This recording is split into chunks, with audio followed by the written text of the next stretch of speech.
Okay, let's start some music, maybe. That. Music. What is gore if not handsome Squidward? Squilliam. No, that's Arathar. Arathar Squilliam? Yeah, you heard me. You know what? Why is that right? That's so right. Oh my god. No, okay. Arathar Squilliam, Gore is handsome Squidward. Yeah. I could see that. Or maybe he's just Larry the Lobster. Could be. Putting that out there. Okay, You're on is the music? Odie's Pearl. Dodie is Sandy because she'll kick your ass if you look at her. You know funny. what? I was thinking Daddy's Girl, but she is Sandy too. Oh, that's what I forgot. See, I told you I forgot something. I knew I forgot something. What'd you forget? The whatever it's called that lets me do That's the so horse hard. noises. That's my favorite thing. The soundboard. Yes. That makes sense. Do you guys remember all those soundboard apps back in like the dawn of the app? Yes. Absolutely. Wait a minute, with my mic, do I need to have my earbuds or no? I don't think so. Huh? You're not echoing. No. Okay, that's good. Alright, I'm just gonna assume it's chill then. It's taking forever. You can do it. I believe in you. Oh my god. Please. I'm begging you.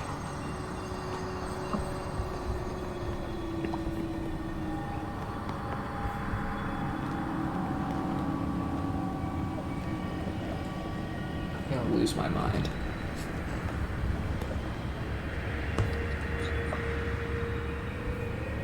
Why? Why? Why? Why? Wah.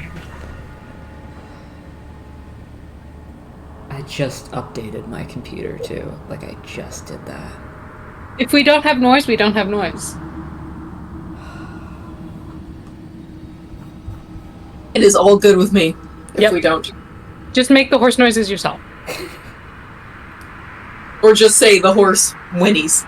Yeah, except we don't have a horse, so except for that guy, I guess. So Okay,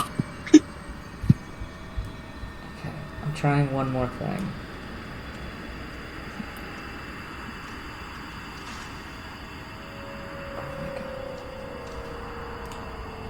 Okay, we'll come back to it, because it is...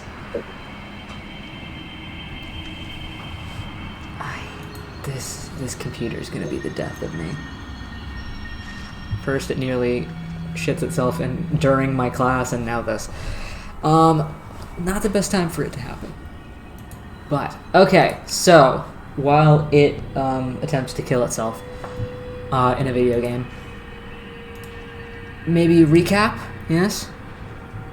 Yes. So, quite a lot happened last session, I believe.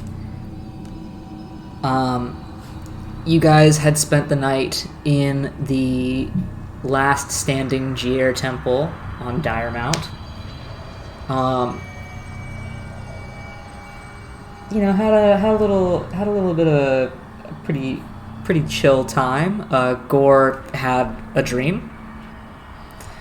Again, in which he woke up coughing up bouts of seawater, as tends to happen, apparently. But the three of you got up in the morning, were kind of brought breakfast in bed, almost, by a small goblin woman with a pastry cart, before you guys went out to find Rorik, to hopefully go find this thing that you need. It was quite a long journey to get over to where you needed to go, traveling through the hilltops and through a forest. There were a couple points where Rorik could not kind of travel with you because he is half horse. And it didn't work like that for him. Which included this large cliff face pit thing full of bouncy moss, which was discussed in depth quite a bit before Gore just shoved Aerithar over the edge, watching him bounce and appear on the other side of the cliff. Gore then jumped after him, bouncing and getting over there before Dodie, who was already pretty pissed off by this point, managed to fly across using her wings. After that, you had to follow the markings on the trees using the piece of paper, supposedly, that Rorik gave you. More so just kind of stumbling through it, kind of figuring out as you went, before meeting up with him on the opposite side and traveling through the little bit rest of the forest and down through the hills to this kind of skinny valley crevasse thing with a tree with a bunch of items on it. Each of you had to give an item to receive an item to be able to pass. I believe Dodie got the red magnifying glass. Aerithar got a leather-wrapped flask. No, the parchment. You left your flask and received a roll of nearly translucent, transparent parchment. And Gore got this strange metal shape with a wind-up thing on the side. Before the three of you were led to the edge of a lake. At the bottom of the lake, you could see a building of sorts through the dark water, and it took Gore a couple tries to finally swim through the magical current in the lake and get to the lever for the door. After that, the party was able to make their way down into this underwater... It was almost a temple, almost not a temple. Strange sort of building. Where they went through a couple of rooms, found some different artifacts, including a strange, intricate beaded leather bag, and a couple of songbooks, and a couple of other things, including a necklace that Gore very promptly put on. Before finally making their way to the back of this building and finding a sarcophagus? ? After solving the sigil puzzle there, they were able to find a young dragon skull protecting, hiding, in charge of, who knows, the amorphous energy that should become an instrument. Gore nearly got his arm bitten off, but the three of you were able to escape before the bone dragon put itself together.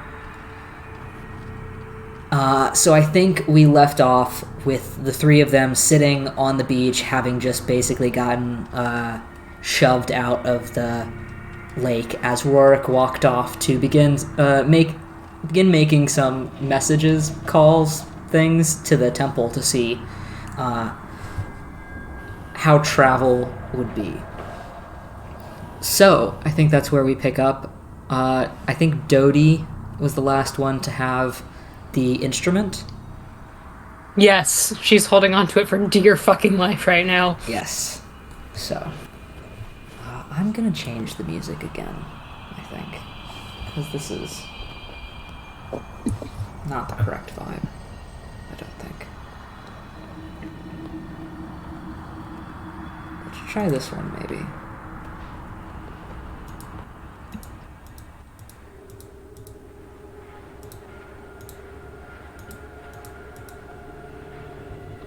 That also does not seem correct, does it? Okay, this one. Shh. Yeah, there we go. There we go. That's better. So, as the three of you are sitting here on this beach, Gore, you are still slightly bleeding after your arm now has several dragon teeth puncture holes in it. Yeah. And the wind is beginning to pick up. Rorik has walked off kind of to the edge of this kind of almost cave-like structure, and it's hard to hear him over the growing wind. The temperature seems to be continuing to drop by the second, and the flurries of spontaneous snow have turned into a kind of constant precipitation. The dark clouds have only gotten darker, and the rumbling with kind of this strange echo begins to start again. Thunder is now directly above you instead of in the distance. Let's see if I can pull this up. Kind of sitting where you are, beginning to catch your breath again, looking over if anybody does. Rorik seems to be very, like almost in a stern manner, talking to the air. You know, of course, that he's sending a message to someone, but he does not seem very pleased after a moment, as his body language continues to get tenser and tenser. His shoulders are suddenly very hunched, and his tail is swishing anxiously as he looks to get more and more aggravated as the conversation goes on. Are the three of you doing anything while this happens? Can I try to, because I'm nosy, make a perception check to see if I can hear what he's saying? Yes. Okay. Neat.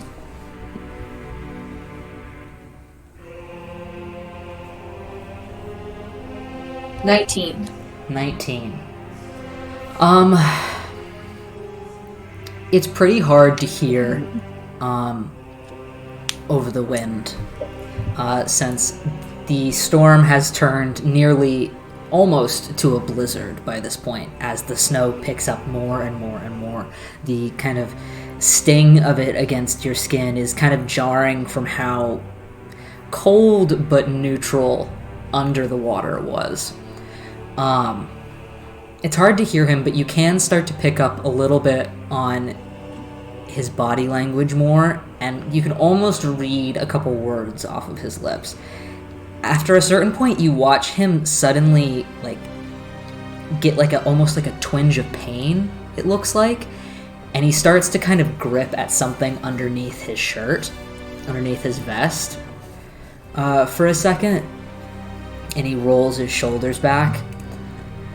It's hard to tell exactly what he's talking about, or who he's talking to, but he seems concerned and almost defeated after a moment, where you think that you see him say something about shadows, and something about continue fighting, I'll be there as soon as I can, or something of the sort. Other than that, it's hard to say, but he does still, every once in a while, as he continues to talk, look like he's in a moment of pain before it kind of subsides.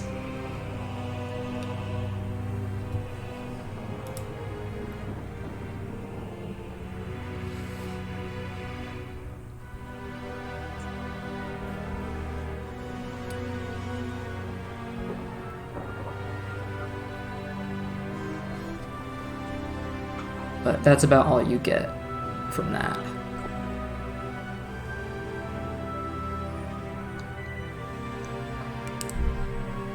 He kind of, obviously, hands on his arms as it's cold, kind of goes over to Dodie.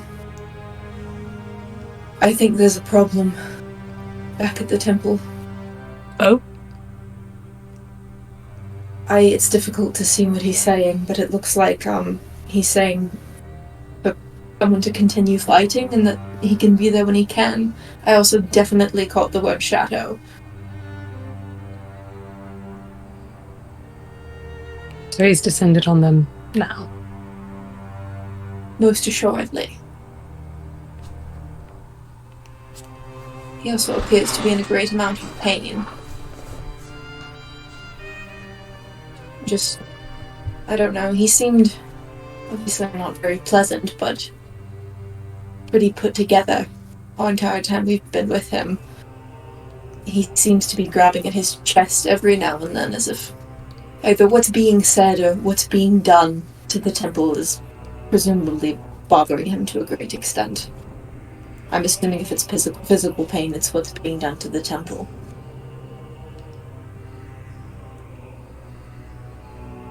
There's no way we can make it back to the capital. We're gonna have to find another way. Unless he comes up with something. I agree.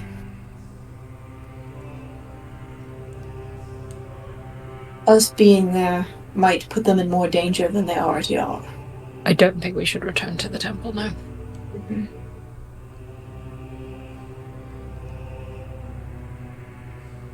Okay. So we have to find another way. Big whoop. Any mirror should work, theoretically, right? In theory?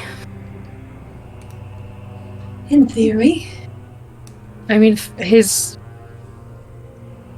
if he can reach out this far, surely we don't have to go all the way back to Zurhan to get to him. Right? No. And if, depending on where we go, if he wants to get rid of us that badly, if we cause enough of a ruckus, It's true. should be little to no problem. He's gonna look around. Is Rorik still? He looks to Doing be messages. finishing up his conversation and beginning to make his way kind of against the wind back towards you guys. Okay.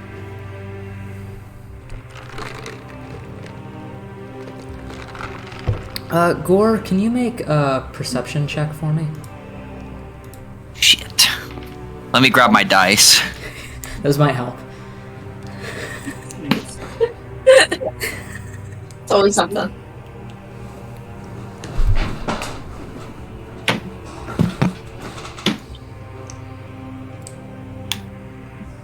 Perception.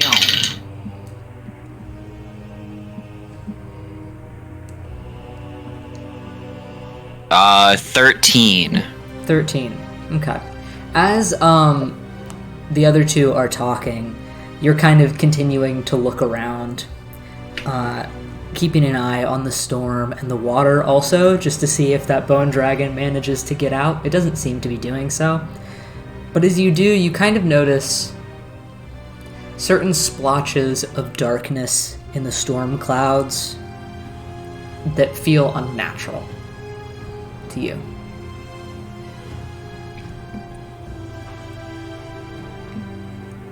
The three of you sit or stand or whatever for a moment before eventually Rorik finally makes his way back over to the three of you near the water.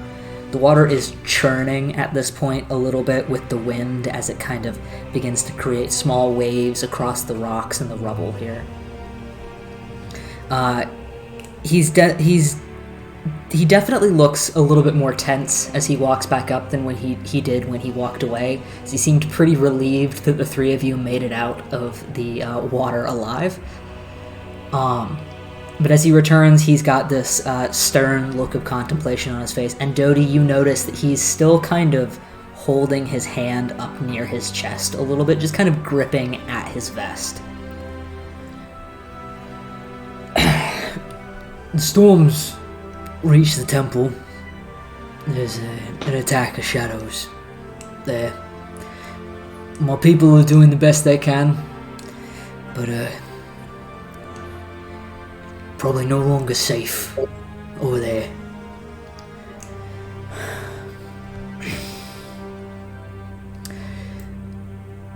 I'm assuming you need to get going.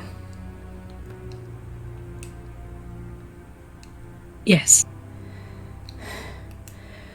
We'll have to Well, this hasn't worked in years, but maybe this finally fucking woke him up. Fuck, it hurts like he woke him up. He kind of steps back for a moment, and he starts to unbutton his vest, and as he does so, you can see a very intricate sigil-like tattoo across the front of his chest. Almost looked like it kind of looks like a tattoo, it kind of looks like it's etched into his skin. Swirling lines create like stars and words that none of you really recognize, like a language that you're not quite familiar with, before it swirls in at the center and becomes a couple lines of celestial sigils. You watch as the small circle in the middle begins to start glowing purple as it begins to spread out across the rest of the tattoo. Fuck! This hurts more than last time. Of course, it hasn't happened in years by now. Maybe now he'll allow me to help you out here. We need to get out of here, I assume.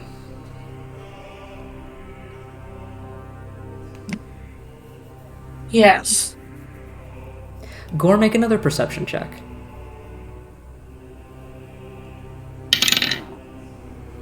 17.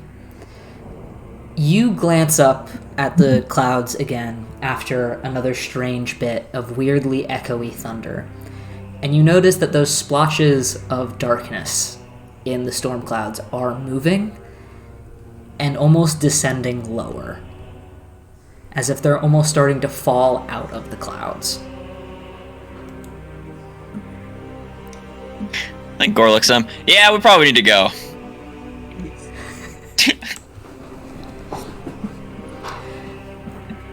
There might be something that could possibly work to get you out of here quickly. It hasn't worked in years, but then again, this hasn't worked in years, so maybe it will. Happy to try anything. Right. You hear the sound of the thunder growing somehow even closer, as if it's not happening from the clouds, but instead happening from around you, as if the air around you is beginning to vibrate and create this sound of thunder.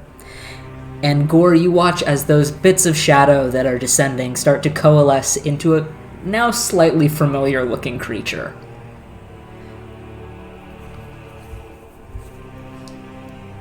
Are you gonna work now? No.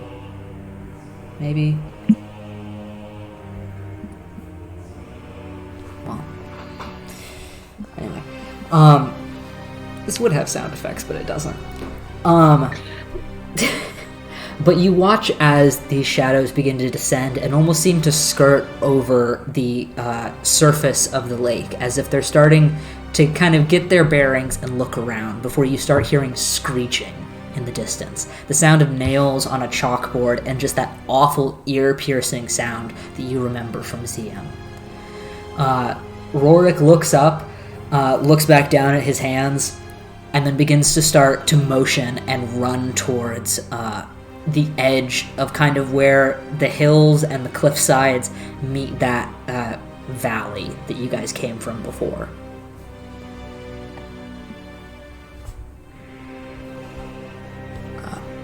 He kind of turns back to the three of you, looks over to the shadow creatures, and just kind of shakes his head a little bit, and then motions the three of you in. Follow. Follow him. Following. He's the boss.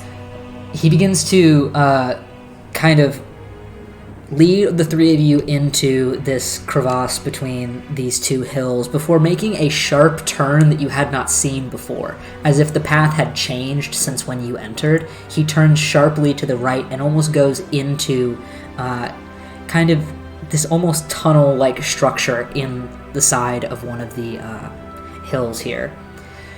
For a moment, the land around you turns into this cave of pitch black before it opens up on the other side into a small kind of almost like well-like structure within the stone. He stops for a moment and turns to see the shadows beginning to peer from over top of the three of you, as they've seemed to follow you.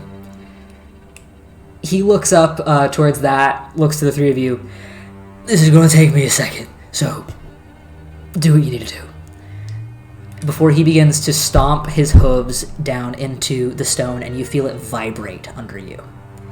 He begins to start humming as these new vibrations and reverberations around you start to coalesce into a single sound.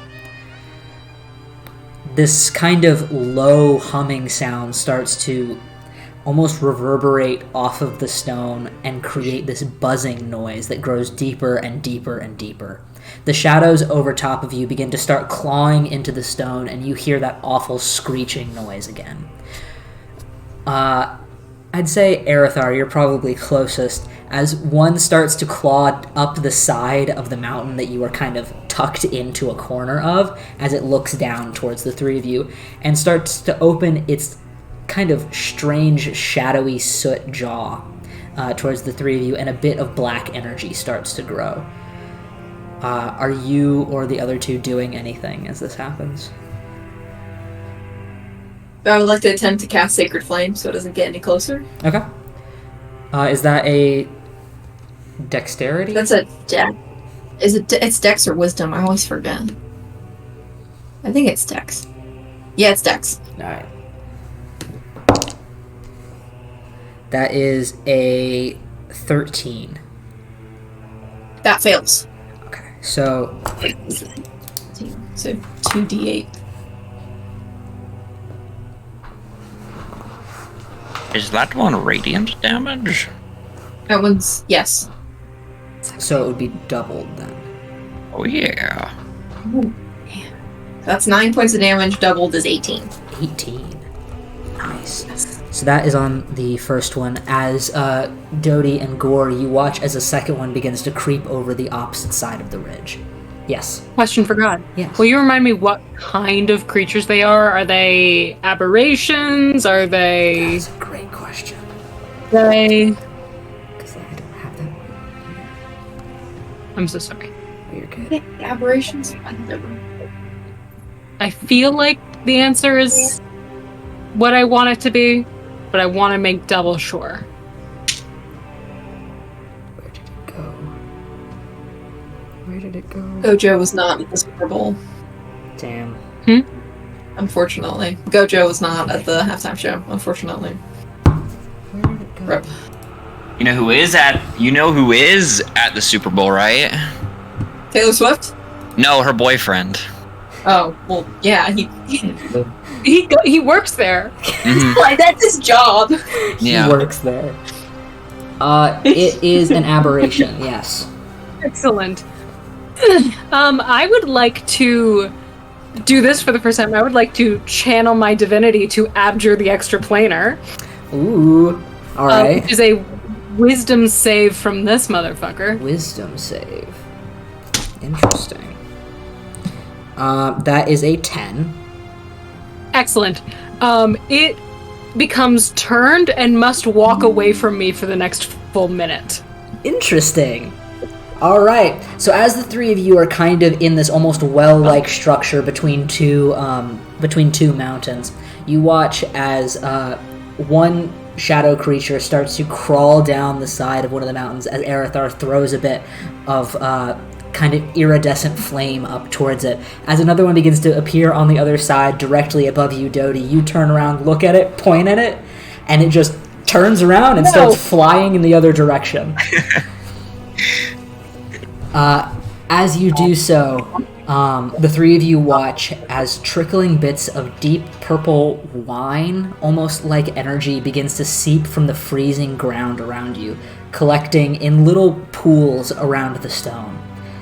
You watch as Rorik kind of dips down, almost scooping some of the energy-like wine into his hands and holding it as the discordant, vibrating noise coalesces and goes deeper and deeper and deeper as he continues to stomp against the stone and create these reverberations. Gore, you watch as the third of this kind of little collection of shadow lurkers finally dips its head over the top of the last bit of the kind of surrounding stone and just peers down at you as its jaw opens and screeches towards you. Are you doing anything? Alright, he's gonna shoot a bolt of lightning Hell at it yeah. from his mouth. Godzilla. That is a dexterity saving throw. Dexterity. That is a 15. Passes, but he takes half damage. Sweet. I like how one is just flying away. I love that. Just That is 5 points of lightning. 5.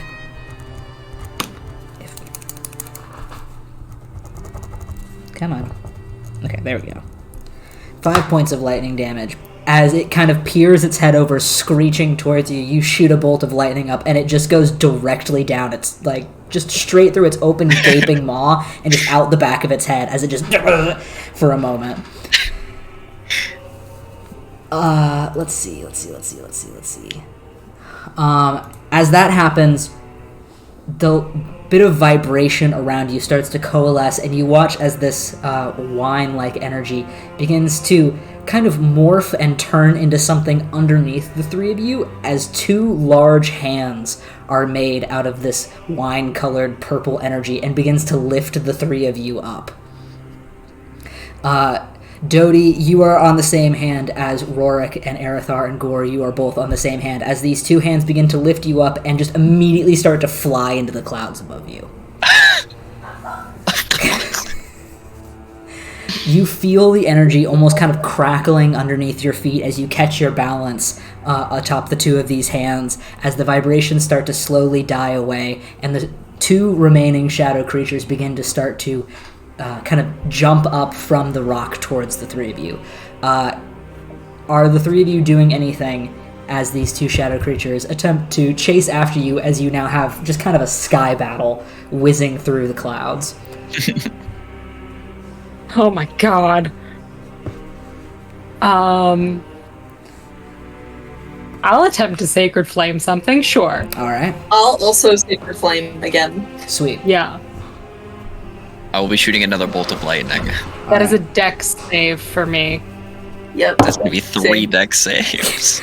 Alright, well, for Dodie, that is a 13. 13 just barely saves. For Erithar, that is a 14. That does not save. And Yes, does not save. for Gore, that is a 16. Only half damage. Yeah. Out of 5. Oh, damn. So, Dodie first. Did it save, or...? It saved. Okay. So, then Erithar. It did not save. Okay. So, damage. Yes. Yes. That's 7 doubled is 14. 14. Alright. And then Gore. 5. Lightning. Nice. As the three of you kind of look around, immediately turning towards the outside of these strange, ginormous hands that are just lifting you into the sky, you all just turn around, immediately shooting off energy in all directions towards these creatures, as they continue to gain speed on the three of you. You manage to knock them back a little bit before one of them manages to make an attack roll against Dodie, because you're the one on the thing with the horseman. That makes sense. That is a... Where are you? That is a 14 to hit. Does not hit. Does not hit, as its clawed hand slashes out towards you, and you just kind of duck a little bit. The hand is surprisingly more sturdy than you thought it was, and you don't manage to trip over yourself. The three of you continue to kind of coast through this absolutely blinding wind at this point. The shadows are starting to slow slightly as you pick up speed across these hands and fly through this blizzard that is beginning. Finally, the hands start to stall for a moment as the shadows have nearly disappeared in the fog and clouds behind you before starting to descend back towards what you assume are the mountains below you that you can't see from this height. After a moment, the hands finally stop again, and you see a shelf-like cliff below you. As it kind of sets you down, nearly rolling you onto the stone, Rorik takes another step forward and immediately starts looking around. You watch as the cloud almost seems to part around you and reveal more of this cliff. Looking around, you're able to see that you are on probably what is definitely the tallest peak here. Looking down, you can see the lake below you as the cloud starts to part slightly, as it's beginning to freeze along the edges and churn with the wind. And below that further, past the forest that you had trekked through, you can see the glow of the temple.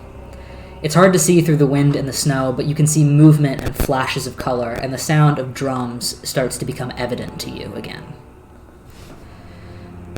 After a moment of kind of looking around, you hear Rorik start to turn away and walk further onto this cliff. You turn back and see him waving the three of you over frantically. Go over. Yeah. He calls your attention again to I the know. interior side of the cliff, and atop this peak you can see, surrounded by the roaring winds, stands a stone shrine of sorts.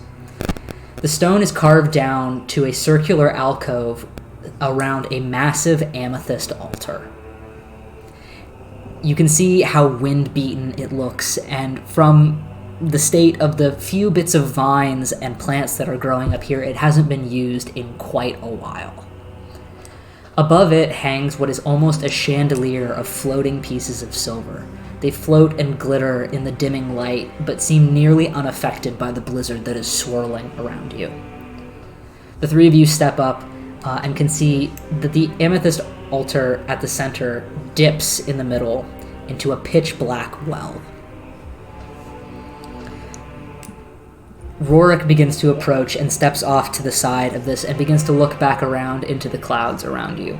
You can hear the whooshing and screeching of shadows beginning to regain their speed on the three of you.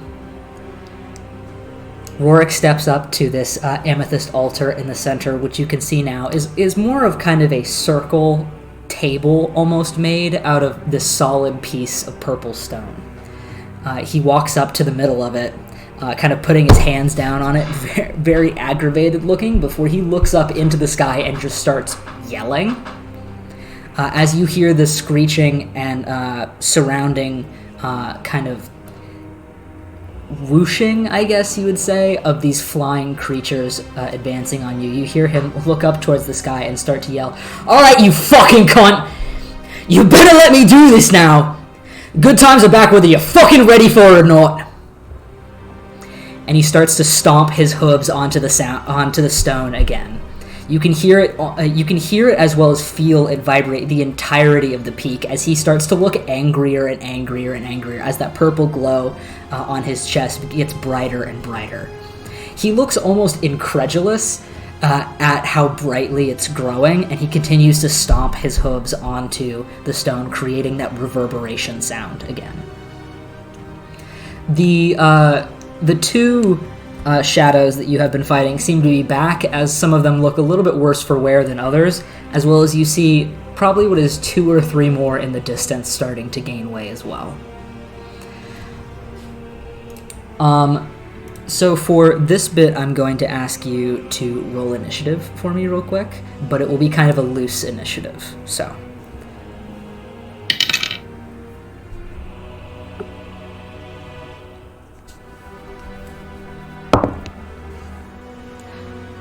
Alright. Gore? 22. 22. Dodie? 15. Alright. And Erithar? 6. Nice. That's me. Yep. Erithar, what's your, dexterity? Jesus Christ. The bonus or the set number? Set number. 12. Alright. So. Dodie, Shadows, Erithar. Alright. That brings us first to Gore. As you have been set down and as Rorik begins to start screaming into the sky before creating this rhythmic pounding sound against the stone, you watch as those two shadows from before have already made their way to you, with 3 more on the way in the background. What are you doing? Are they within punching distance? I'd say if you walk to the edge of the cliff, yes. He will walk to the edge and punch because he's out of ranged options. Nice.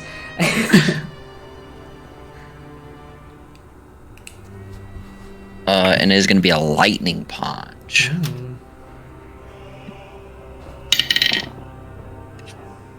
That is a dirty 20 to hit. Definitely hits. Oh, he's nice.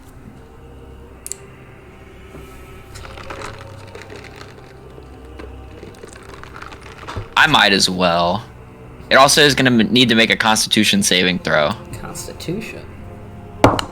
I just got it. Might as well use it. That is a 17. Oof. You know what? That passes. So I guess I'll get to use it another time. Damn. I'm gonna go ahead and punch again with my extra. It was gonna be an offhand punch. That one I don't think hits. 12. That is exactly what you need. Never mind. Okay. Okay, what is this?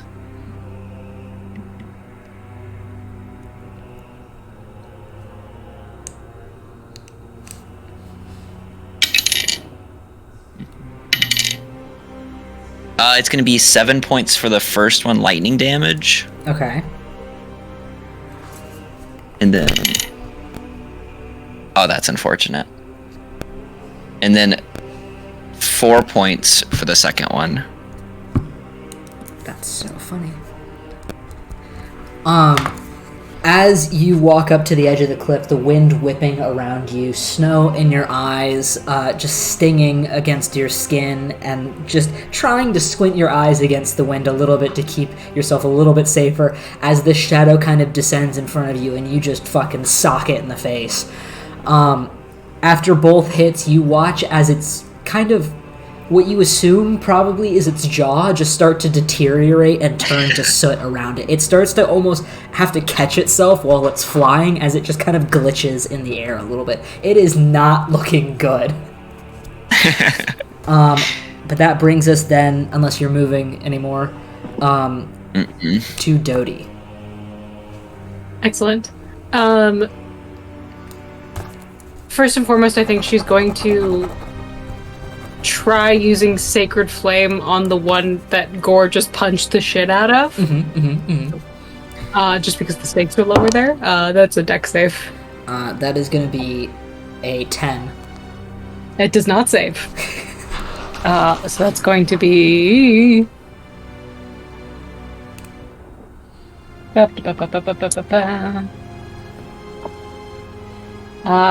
7 points of radiant damage, so doubled, so 14. Yeah.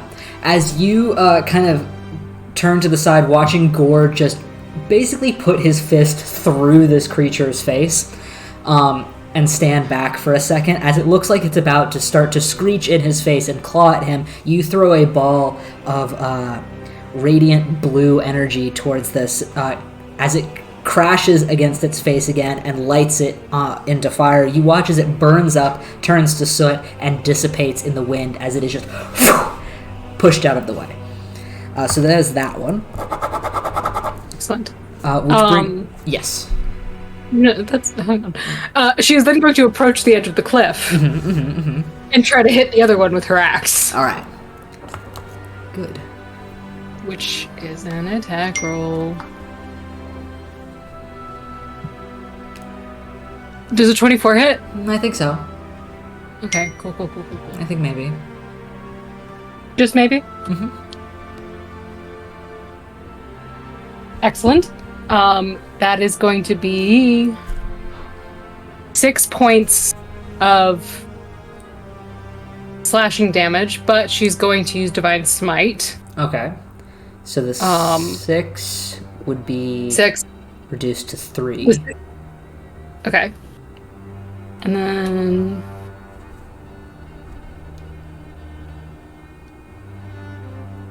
Da-da-da-da-da. And then 11 points of radiant damage, which is doubled, so 22. Okay, plus 22. All right.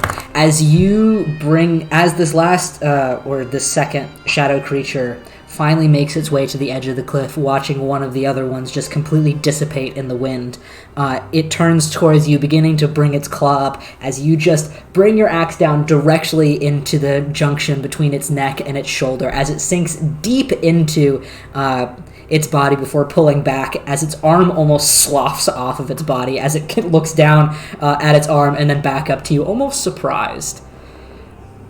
Fucking talking about! Does that end your turn? Yeah, that ends your turn. Yeah. That then brings us to the shadow creature, who looks back at you as if you just offended it deeply, and it's going to make an attack on you. Makes sense. That is a 14 to hit. Does not hit. All right. And then I need you to make a wisdom saving throw. You got it, boss.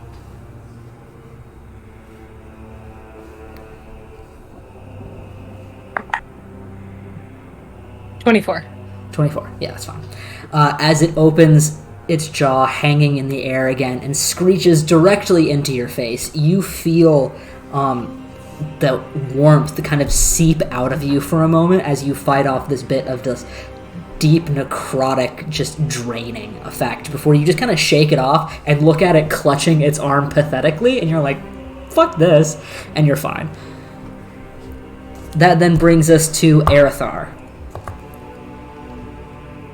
The one attacking Dodie, he'll cast Sacred Flame at that one. Or the one that's Dodie's fighting or whatever. Yes. That one. That's going to be a solid 7. You know, I think that might save, actually. Never mind, I'm gonna sit this one out. That is an 11, doubled is gonna be 22 points of Jeez. radiant damage. Let's see. Yeah. As Dodie, you kind of step back for a second as it screeches at you, just kind of almost laughing in its face. You watch another bit of iridescent flame just hit along the opposite shoulder of this creature, lighting its other arm completely in flame and burn it up into soot as it disappears in the wind as well. In the distance, the three of you can see the 3 other shadows approaching rapidly, almost there, almost right at your door, basically, as the stomping and singing behind you grows deeper and deeper and deeper. You can hear, after this stomping and humming continues, the sound around you almost starts to swirl with the wind and growl, as if it's dropping deeper into Rorik's throat and almost seeming to split his vocal cords into several different notes. Where you stand around this stone altar at the edge of this curved cliff, you start to feel the stone begin to shift, as if it's grinding against itself for a moment. The entire circular platform that the 3 of you stand on, containing this amethyst piece in the middle, slowly starts to rotate. Could I get the 3 of you to make perception checks for me?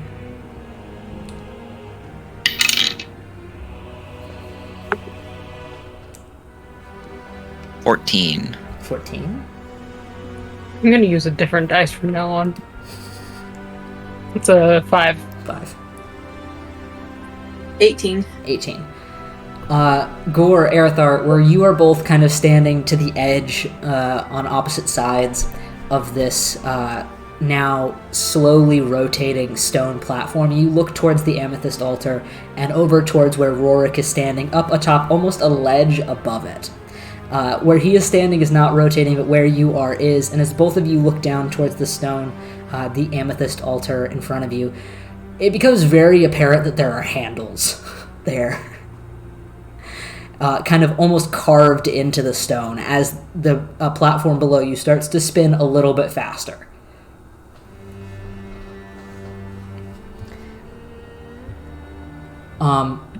After noticing this, the shadow creatures are gaining a little bit faster. You have probably a couple more seconds before they're here. Are the two of you doing anything as this platform begins to start to pick up speed? I'm gonna go over and grab the handles. Yeah. All right. Gesturing over to the other two. Dodie, it takes you a second before you realize that you are suddenly alone as the spinning of the platform is starting to get a little bit faster in the wind, and you're starting to lose your balance a little bit. Can I get a dexterity check or a acrobatics check, let's say, as you watch, as you turn around and see both of your companions have already found handles along this kind of merry-go-round of stone. 14? 14. As you turn around and see that both of them have gripped on Aerithar for dear life and Gore kind of casually as it begins to start to spin a little bit faster,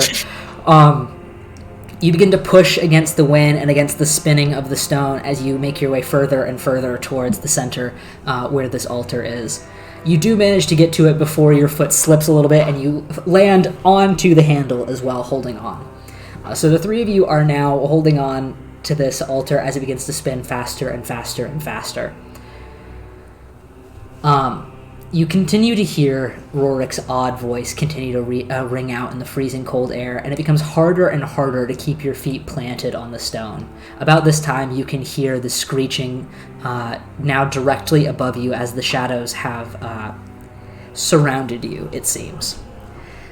You start to notice as well the low glow of violet light that is starting to build at the bottom of this well, wherever that is, beyond this kind of shrine up here at the peak of this mountain.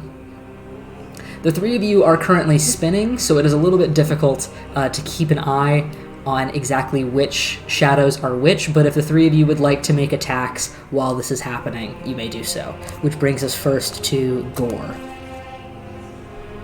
It's hard to keep steady, but if you would like to attempt to hit one of them as you pass it by as you spin, you may do so if you make an attack roll and an athletics check for me. I will do that. Well, I need that for both. If I can swing with my offhand as well, like an athletics for each attack. You're holding on with one hand, I'm assuming. Okay, true. That is going to be athletics 17. All right. And then to hit 16. 16 hits. As you begin to spin faster and faster, you manage to catch sight of one of them directly before you're about to swing towards it, and you just bring your hand up and just bitch slap it across the front of its face as you continue to spin. So you may roll damage. That's max. That's 12 lightning. Wonderful. As you just slap the shit out of it, the sound echoing over Rorik's singing. As you continue to spin and spin and spin. You're starting to get a little bit dizzy, but you don't really get seasick, so it's not that bad. That brings us to Dodie. Sacred Flame, Sacred Flame. Alright. That is 14. Saves. Are you doing it twice or just once? Let's go for twice, just for shits and giggles. Yeah, why not? That's a 6. Oh, that one hits. And that is 10 points of radiant damage doubled, so 20. Damn. Double homicide. You manage to catch yourself for a moment, kind of gathering your eyes so that you don't get dizzier and dizzier as you look up and watch a smear of shadow in front of you and just kind of fling your hand out towards it, managing to get one bout of flame just to kind of disappear into the blur, but you hear it screech, so you're assuming that you hit it. Nice. That will then bring us to the shadow creatures, which have disadvantage to hit any of you because you're spinning very fast. So there are 3 of them. So the one on you, Gore, that is a 5 to hit. Almost had me. Almost did, man. Jesus Christ. Yeah, Dodie, to hit you, that's going to be a 6 as well. And then on you, Arathar. Wow. Double nat 20. You know, it's really funny. The first one was a nat 20. The disadvantage one, though, is a 10. Where's my... that misses... Ha ha ha! He has 11. Yeah. As you watch suddenly as a hand appears out of the blur around you and just scratches into the stone next to you as you're holding on. That ends their turns. Actually, yes. And brings us to Arathar then. Yes. Do you need to make an athletics check as he attempts to do Sacred Flame twice? If you're just doing Sacred Flame, I don't need one, but if you're attempting to slap it in the face, then I do need an athletics check. I'll just do Sacred Flame twice, man. Okay. Let's see. It's a dex save. 17. And... Oh, that unfortunately does not. 12. 12 fails. Alright. The 17 succeed. So for 12, I'll do... That's 6 doubled is 12 points of radiant damage. You just kind of, trying to keep track of the blurs in your vision, haphazardly throw out a bit of flame and hear it collide with something, a screech, and then just a puff of black in your vision. So you're assuming one of them is gone. As you continue to see 2 other ones as you spin faster and faster, somehow still continuing to pick up speed. As you've reached a near impossible speed, you begin to feel your feet start to drag across the stone, the 3 of you. You continue to hold on now, having to use both hands to hold yourself onto this altar as it continues to spin faster and faster. And something below starts to grind as well. You hear a sound as the entire thing starts to kind of teeter back and forth as you continue to spin. The singing stops, and Rorik lets out this deep, incredulous chuckle before you start to hear him yelling over the wind. It's working! Hold the fuck on! The circle continues to spin impossibly faster as your grip is nearly freezing itself against the cold stone.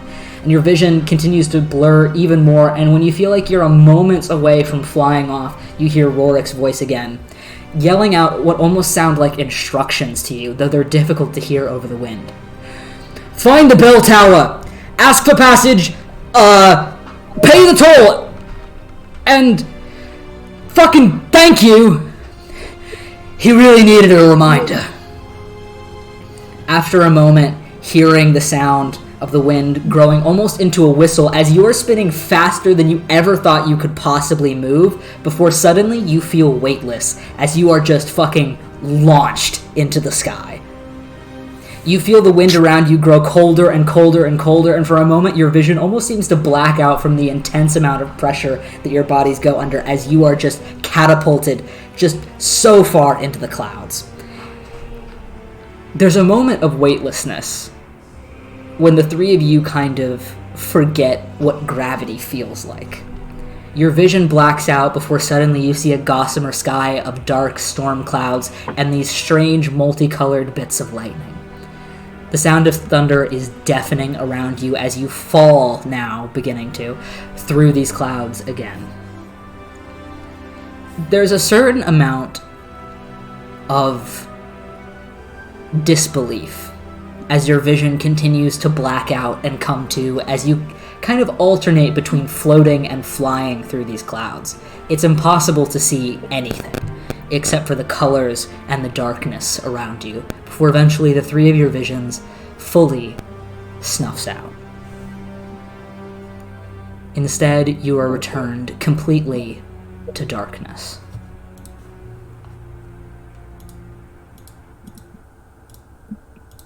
Dodie. In the darkness, there is a moment of calm. The fear and the adrenaline of being launched into the sky at a speed that you never thought was possible suddenly disappears. And your eyes open again, though it doesn't feel the same. In her childhood home, Dodie's hands press firm against well-worn wood floors. The feeling of them chills her touch, as low moonlight filters through an open door, spilling icy, salt-tacked air in from behind her. She cannot see the door, only feel it swaying in the biting wind and hitting against the wall with a deafening sound. She does not stand, yet the floor pulls away, and finally she can see her hands. They grip at air as they turn to sand and then back to skin and bone. There is something rattling behind her chest, in the pocket of air where her life is kept. There is an empty rattle of stone and wind and the splintering of pines long since passing her in age. There is death on her tongue, an empty air between her ribs. The sky is falling in her eyes as she feels, finally, the weight of her head and pulls her chin up to the sky. The stars are crashing, belting into her like waves from the coast, and she is helpless to stop them. She sees them cascade in random, unsynchronized order until the pain of her body becomes a constant burn and she opens her eyes that she had not realized she shut. She sees them then. 2 stars held stagnant in an empty sky. She blinks and one is gone. As quickly as it shone, it is snuffed into the inky black, and all her senses turn from pain to blinding numbness. Dodie can no longer see the sky. This pinprick in her vision, no longer a star but a tunnel, and she is falling. Wind is rushing her by, and she reaches with clear hands to catch herself, call upon her wings, but she hits the surface too fast. Suddenly, her body is braced by a surface she had not seen approach, and in the blink of defeat and conclusion, she is standing again, looking out upon the surface of clear, crystalline reflection. Though it warps, in flashes of distortion and color than its absence, she sees the surface flipped above her, and the ethereal smoke and pastel fog that is suffocating her turn to dark, gasping clarity. Her ears are ringing. Tunes she cannot comprehend, discordant tones played in synchronous rhythm, the slow, agonizing pull of a bow across untuned strings push her back.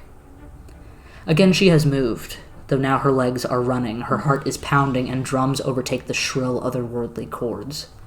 She's dragging behind. She knows. She knows. She knows. She is running through a city, tall buildings, empty and silent, built in clear-cut streets and avenues meant to hold the great importance of life, and busy ones at that. But she is alone. She is not. The sun is rising on her time. There is the loud cracking of lightning above her, shaking her bones against themselves till they vibrate on their own. She does not trip. Her feet keep running, her lungs still heaving as feeling disappears in numbing cold. The streets are bending, turning to fractals around her. False lightning is striking, electrifying her skin, turning atoms into molecular ash. She is bleeding through her ash. The fractal streets swallow her, wrapping and crushing her down like monsters of tales old, until the darkness overtakes the pain with nothingness. Yet again, something approaches in the dark. Clarifying, like focusing a telescope, the blackness becomes the sky again. Black, violet, blood red. The sky is screaming. Bells again sound in the distance. She cannot see her body, she cannot see her shadow, but her eyes open, seeing a different set open in the sobbing sky. Amethyst irises, glossed with tears. Time becomes apparent in this frozen moment of recognition, a clock ticking, each sound cracking, breaking, shattering her bones. Bit by bit, she feels her body crumble. She is running out of time. Dodie looks down, opening new eyes on where she had fallen against stone. She brings her hands up, pushing herself to sit, but does not recognize her skin. Spiderwebs of purple and blue veins, bruised knuckles aching with age-old pain. A clock is ticking. He is running out of time. Clenching, cracking fingers, a pounding of unavoidable thoughts. Fear sits, coughing ichor into lungs, bleeding through rib cages, and staining the taste of freedom. They are falling again. And her vision goes black.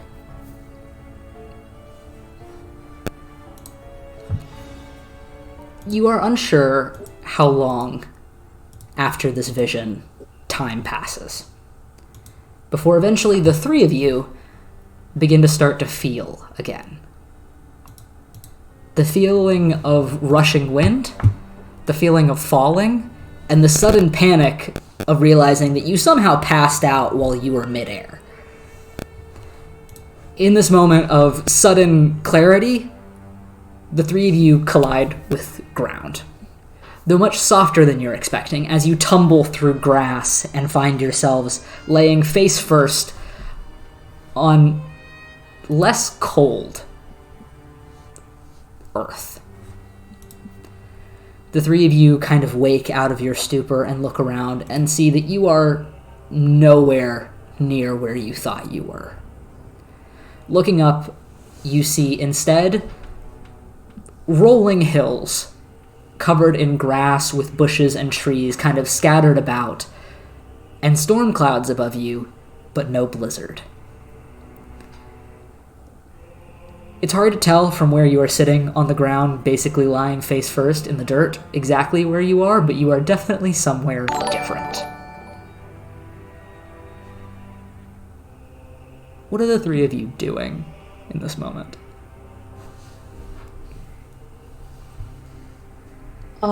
I think instinctually, can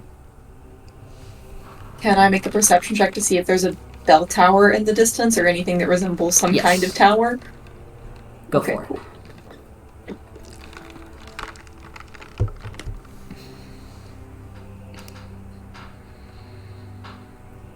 16?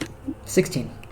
Alright, you stand pulling yourself out of the dirt, kind of thankful that you didn't crash land, that you're not entirely sure what you fell from if you didn't crash out of the sky, but you're thankful all your bones are intact. You look around and can see hills upon hills upon hills out around you. It's hard to see everything around you as there are bits of, like, kind of patches of forest, as well as the optical illusion of the different sizes of hills. But as you kind of turn around and look everywhere, you can see what you're assuming is eastward, what look like the fjords way off in the distance. What was your roll again? 16? If you had to guess, you are probably much more likely in the eastern hills than you are in the fjords anymore. Probably about halfway back to Zurham. Looking around for a bell tower, though, is a bit more difficult, as you're not entirely sure where you are, and everything kind of looks the same in all directions, except for where you can see the fjords in the distance. There are no buildings, and there also look to be no people directly around you, so you're not entirely sure where a bell tower would be.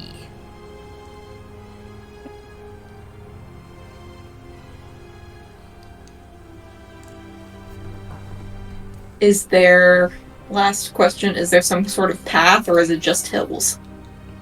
There seem to be a couple kind of like nearly, they don't look very well trodden, but there are a couple what look to be like walkways, like pathways across a couple different hills.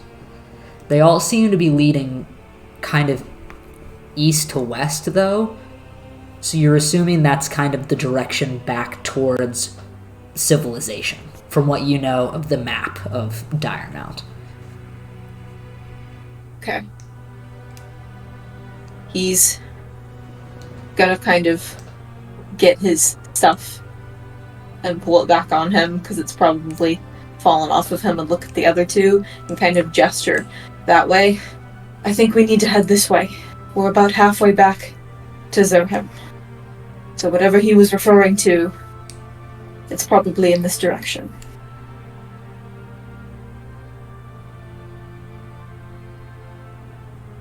She gets up, brushes herself off, and starts walking in that direction. Or does the same. Pulling yourselves up, it is strange. As many times have happened so far, the abrupt change in weather is a little bit strange. There is definitely still roaring wind around you and storm clouds above you with that strange colored lightning and thunder, but there is no blizzard. And looking around, the hills seem vast. Dodie, your head is still kind of pounding, and it's hard to get your eyes to focus on what's in front of you. And that sound of a clock ticking is only just now dissipating, and it kind of makes you feel a little bit nauseous. But the three of you gather your stuff off from the ground, checking to make sure you have everything, and it seems like you probably do. You take a moment to definitely go over your inventory and check. Yep, okay, yes. Yes, I don't Do I think have the we... important thing? Yes, I don't think we lost anything in the fall, question mark? You do definitely have a strange bolt of amorphous lilac energy still. Never leave the house without it. And Aerithar, you check for a moment to make sure that all of your stuff is there, and also your newly acquired bag is still attached to your person. Good. But the three of you begin to make your way westward.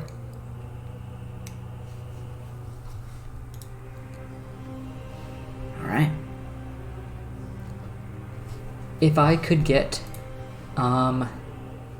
a survival check from someone, if we are attempting to make our way through the hills and the patches of forest in a way that keeps us on track. 24? 24? Alright. Sorry, let me just... Hang on 2 seconds. Yeah.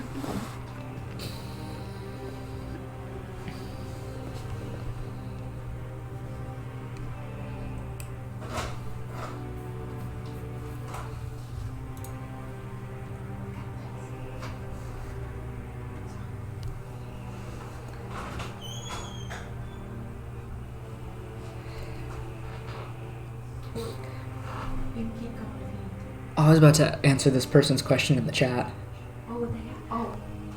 Since people are gone.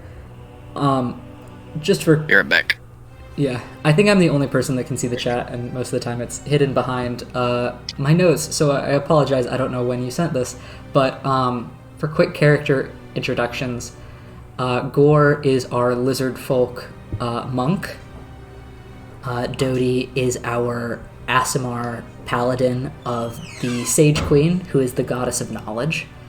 And Aerithar is an ethereal elf sorcerer. Yeah. So basically, they're on a path to get this magic instrument to Dodie's twin, I guess, evil twin, to try to make him unevil. I don't know why my camera went out of focus, but that is what is attempting to happen. But he keeps sending shadow creatures after them. I think that's the best way for me to do character intros. Ugh, brothers, am I right? You know, when you're technically each other's other half, but you're not related whatsoever. Don't worry about it. Oh, maybe? Yeah, there we go.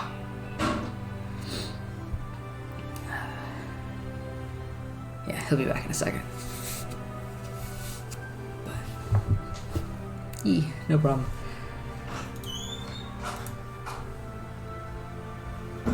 Huzzah. Okay.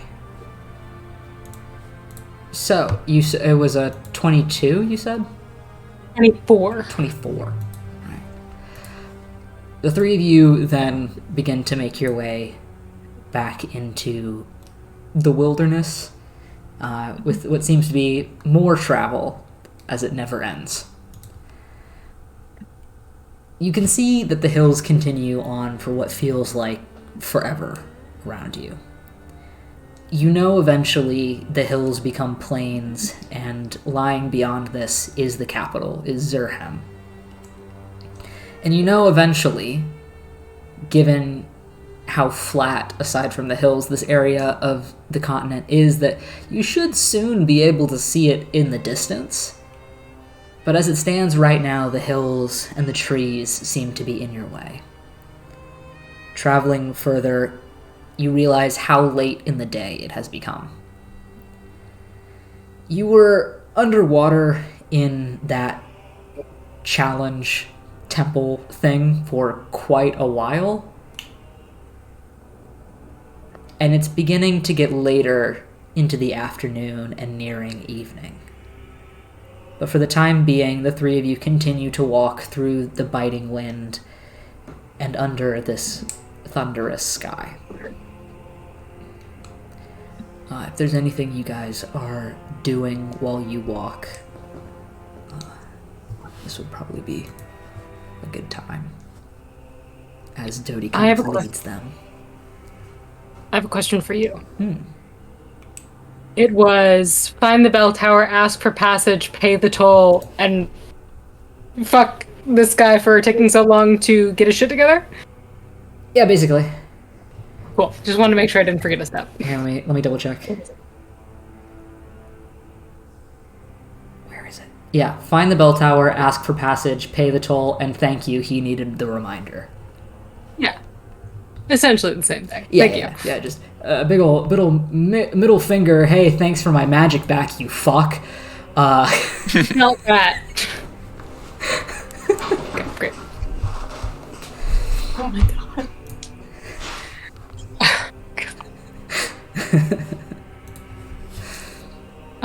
Also, when you have a second, will you send me the text Yes. of the vision? Because I know that you changed some stuff at the end there. Yeah. I will. Does not have to be right now.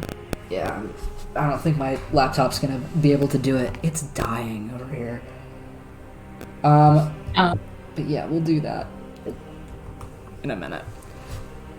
So, are either of you two boys doing anything? No. Yeah, probably not. Once we're on a steady path, he'll calm down. Why don't you get onto a steady path and maybe you'll calm down?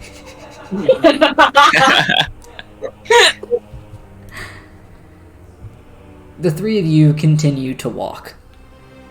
And continue to walk. And continue to walk a little bit further. You're starting to get tired of all this travel, of all this pressure to get somewhere on time, but not having an easy way to do so. And Dodie, little flashes of that vision kind of seem to come back every couple of moments.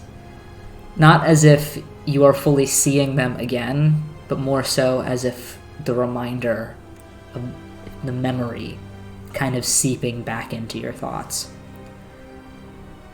You continue to move forward, and in between trying to shake these thoughts out of your head, you continue to also get a little bit frustrated at the complete lack of civilization around. You're not entirely sure where a bell tower is supposed to be if there's no buildings, but you keep walking. And the sun behind the clouds continues to grow lower. It's becoming the evening of the 29th of Terraron, and the feeling isn't that great.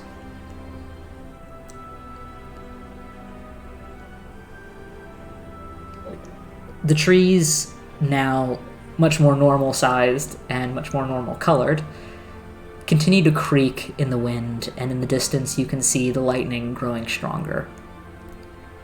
After a while, your vision kind of collects itself, and you can see where the hills seem to dip before they start up again on the opposite side, and you know past that last ridge of hills, eventually way, way off in the distance, are the plains. And though you can see it, you know traveling like this would take days. Much longer than you probably have. And you still haven't found a goddamn bell tower. The afternoon turns to evening, and the evening starts to become night, and you still haven't found a bell tower. What are the three of you doing?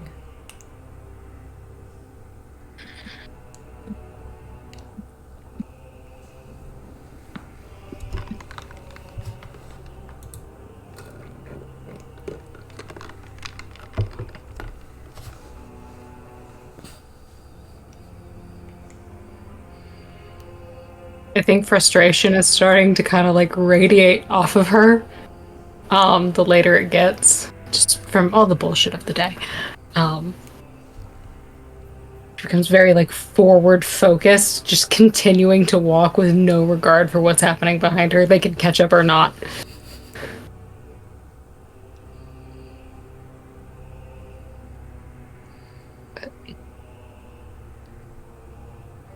I think as it gets into the later evening, Aerithar will probably walk up towards Dodie. I hate to be the one that suggests this, but we might need to find somewhere to stop for the evening. And maybe in the morning regroup and figure out if there's perhaps a deeper meaning to what he said. Because it might not be as simple as an actual bell tower that we physically could see.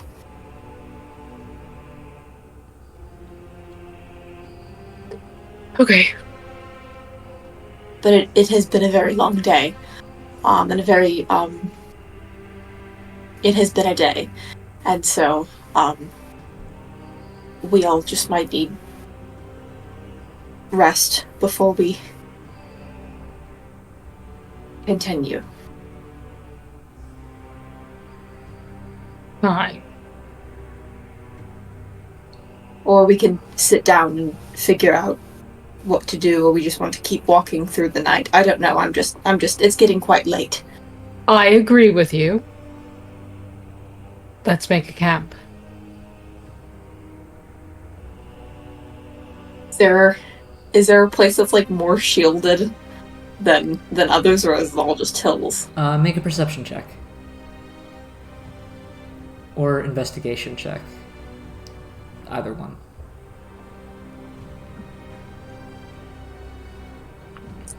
16. 16. Okay. You all kind of continue to slow down but walk a little bit further. And you can see kind of where the rolling hills continue, but there are certain high points and low points. And as you kind of step up onto one of the high points, there is a patch of forest ahead of you that nearly completely shields your vision from beyond it. But there is, just a little bit ahead of you, what seems to be like a small clearing kind of towards the edge of this patch of forest. Probably have good visibility, but also a little bit of protection from the wind and such. It's just a little bit ahead.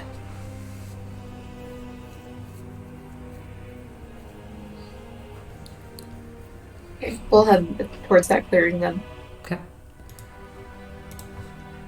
You three continue to walk a little bit further, having to go up and down a couple more of these hills before you reach this patch of forest. Gore, what are you doing during all this? I think he's just kind of like meandering behind them, Okay. just kind of letting them lead the way, and not really saying or doing anything in particular. All right. Then, let's say Erithar, I think. Can you make a perception check for me, since Doty's kind of leading the way and Gore's meandering? It is once That sure is a 10. 10. As Yeah. it gets darker, and as the sun seems to fully set, as you are just about to make it to this clearing, to this kind of edge of this patch of forest, you can't quite tell if Gore's just being particularly loud in stepping on twigs and such, or if your ears are just kind of playing tricks on you. There's like some sounds or something. I don't know.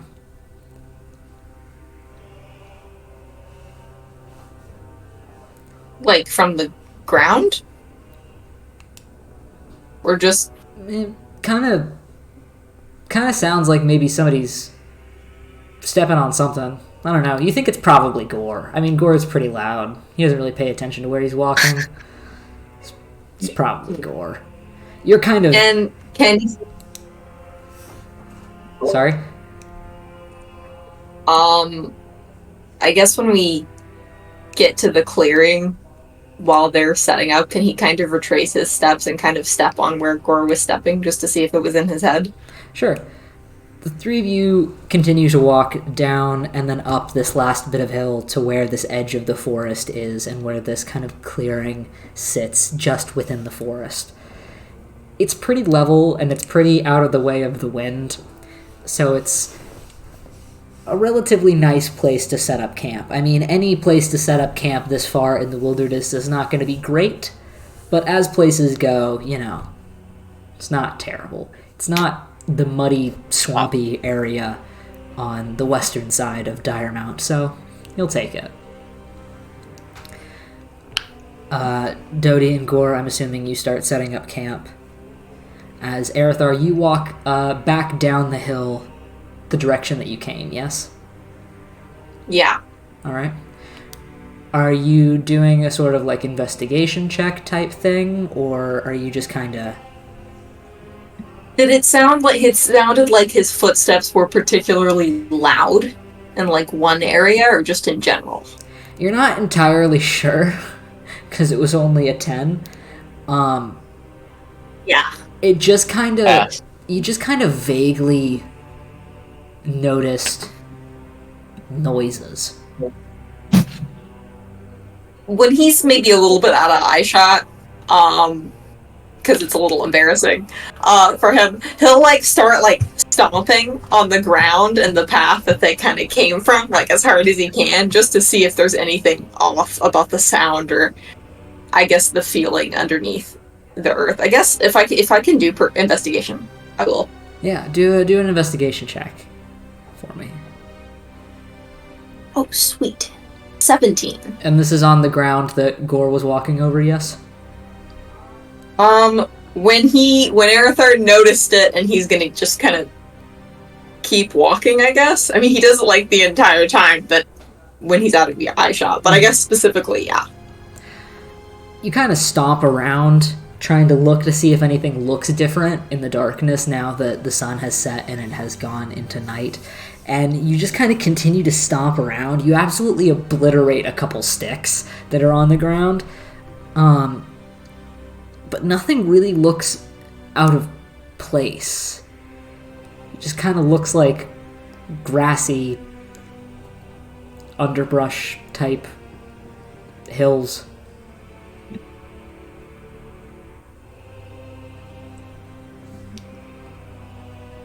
It doesn't sound. It just sounds like you're loudly stomping on twigs. Okay, he'll turn around and he'll go back. Eventually, Erithar returns to camp as Dodie and Gore, you have set up your little area.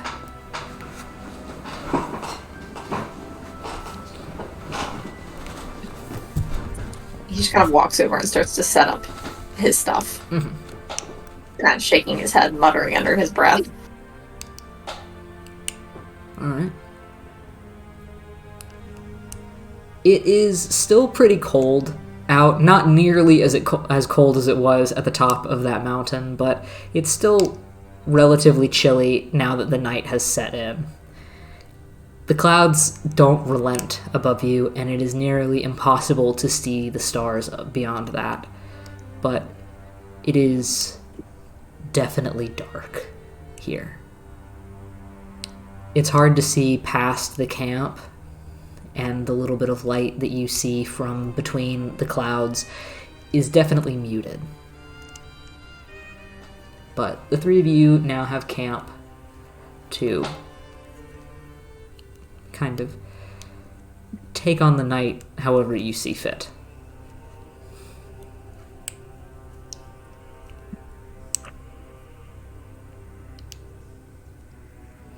Aerothar's starting to, he pulls out, the bag of holding, essentially, and starts going through his bag and looks over at Dodie.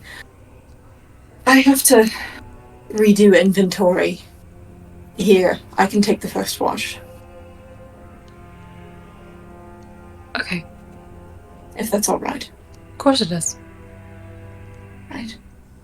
Kind of looks over to what Evergore is doing, unless he's just working out or vibing. He's journaling. Ah, yes. Sophisticated. Is there anything you want to put in this? And kind of holds out the leather bag. You can put as many things in there, it never runs out of. So, it never runs out of space. So. Yeah, no thanks. I wasn't speaking to you. I was speaking to her, and then I was going to speak to you. I'll save you the effort. Alright.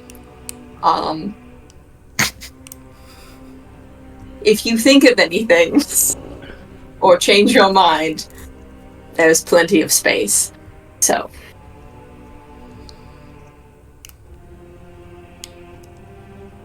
Kind of relax against where he's sitting and start to do inventory and. During that exchange, she kind of softens for the first time all day. Finally, letting some of the tension out of her shoulders.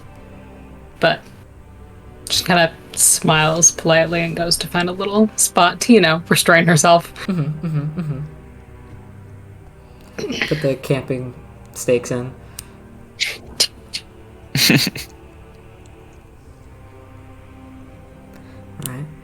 Alright. You manage to settle down as best you can, as comfortably as you can for the evening, getting your restraints in order, and settling down for the night. It's not seeming like it's going to be easy to fall asleep. As tired as your body is, your mind kind of continues to keep running, and you're going to be laying there for a little bit before you actually fall asleep. Perfect. So just in general, if any kind of speaking happens, I will hear it. Yeah, probably for the little foreseeable future, just real quick. Excellent. Boys, pretend I'm not here. She is laying over there, eyes closed, attempting to go to sleep, but so far it is not working, at least for the time being. I'll let you know. Jesus Christ. I have a question for you about the logistics of the bag. Yes. The bag of holding, is it smaller than his current, messenger bag? Could he put the bag of holding in the messenger bag? Or no? Does Does he have to abandon his messenger bag? Let me think. Can he about this. roll up the messenger bag and put it inside the bag of holding? Honestly, he probably could. Save it Like, for he later. likes the aesthetic of the messenger bag. He probably could put the bag of holding in the messenger bag. It'll probably take up most of the space in the messenger bag, but he could. It just needs a new skin. Yeah. I think he spends a majority of the time trying to squeeze it in there, or a good second, not the majority of his watch, but trying to put it in there, and instead he just gives up and just ties it to the side of his messenger bag and just puts a few of the more important things in the bag of holding, and sits down and starts to journal. Is Gorg going to sleep, or is Gorg still journaling / working out? I will say he does not work out tonight, but he does journal for a very long time. Okay. I think as Aerithar is kind of tying his the bag of holding, as he's finishing tying it to his bag, he kind of looks up at Gore. You're sure you don't want anything in it? Oh, I'm positive. Thanks, though. I don't have very many things to begin with. I didn't know if that makes sense. I'm not gonna try to decipher that. That actually makes a good bit of sense. He holds up his rucksack. Yeah, there's like 4 things in here. It's very sizable to just hold 4 things. Yeah, I got some big clothes. That also makes sense. Mr. Gore. Yeah, what's up?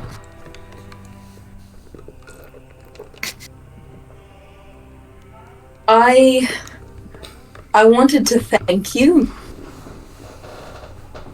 for your assistance today.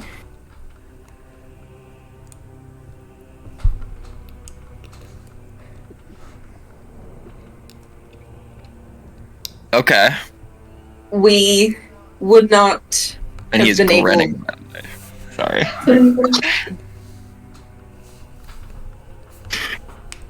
We would not have been able to get in or out of the temple without your help. So I wanted to thank you, and getting into it seemed like a great ordeal for you. So thank you. Yeah, I've never made that swim before, so.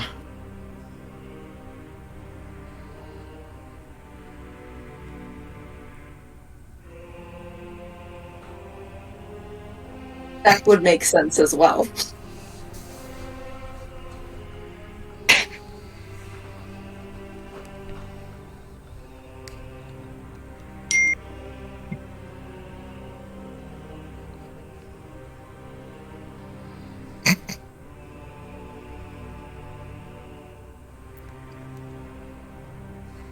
I love this. Reading it. He's still just staring at him like he is really thinking. Because I assume Gore is just staring right back. Oh yeah. He's not breaking eye contact.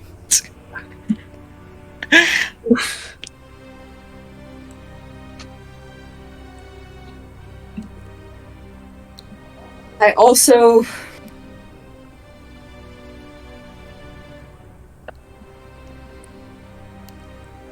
I don't think we would have been able to do a lot of this without you.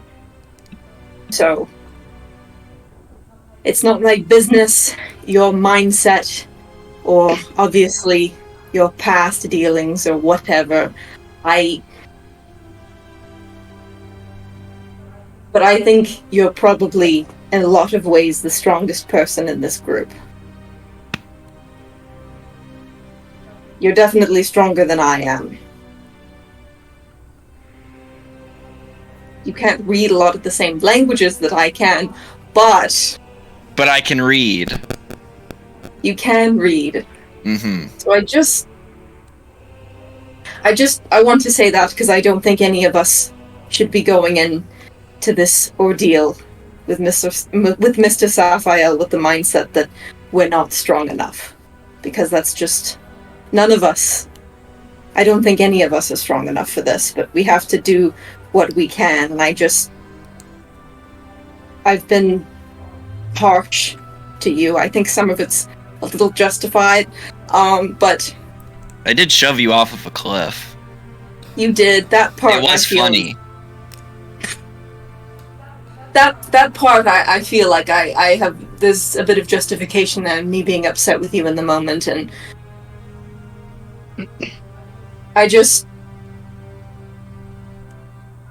I'm not a nice person, so... Complimenting people is very difficult for me. So that's what I'm doing right now. Well, thank you, Aerithar. You're welcome.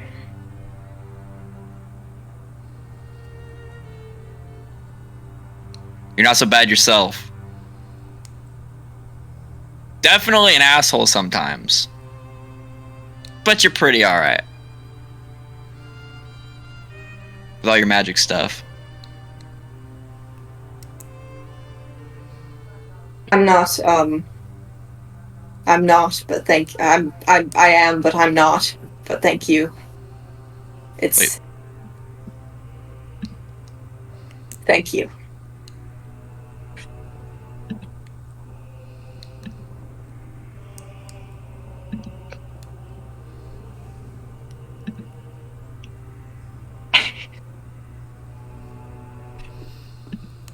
You're so awkward.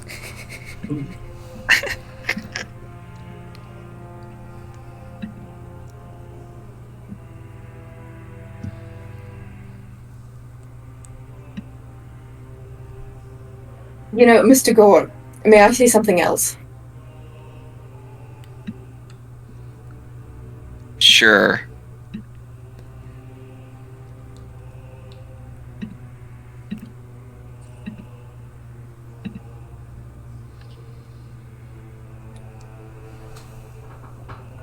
I understand now that although the context of things have, consistently been a bit shrouded in mystery, but, combat-wise and skills-wise, you and Mr. Odie seem to know what you're doing.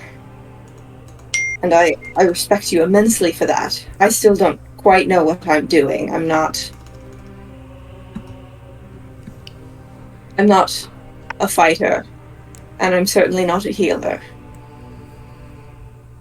And I find myself responsible for the both of your lives, and that's a great amount of pressure. And I don't quite know how to do it, so I just find it very respectable that you seem to know what you're doing. Well, my life is in my own hands. Don't worry about me.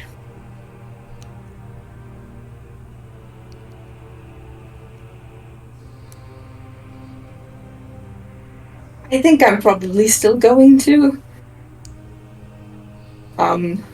If I fall, all it means in the end is I was not strong enough. Then it's deserved. I don't think it quite works like that.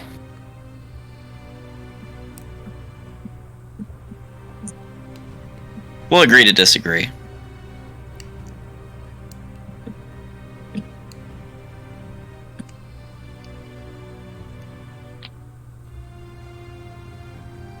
All right.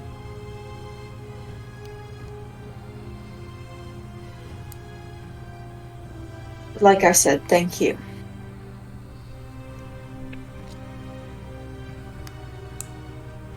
I will always give it my all.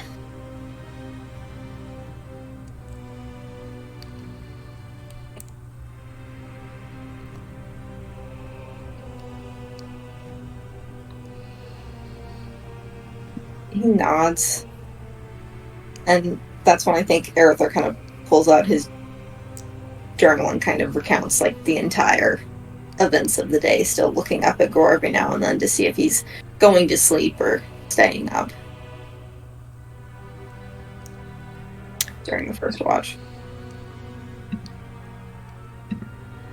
He'll probably do some more journaling and then go to sleep. Okay. You stay up a little bit longer. Arathar, you begin to get your journal out and start to recount the day, the very long day that has happened. And Gore, you eventually begin to fall asleep. A couple thoughts continue to race through your head as you do so. Today's date definitely being one of them.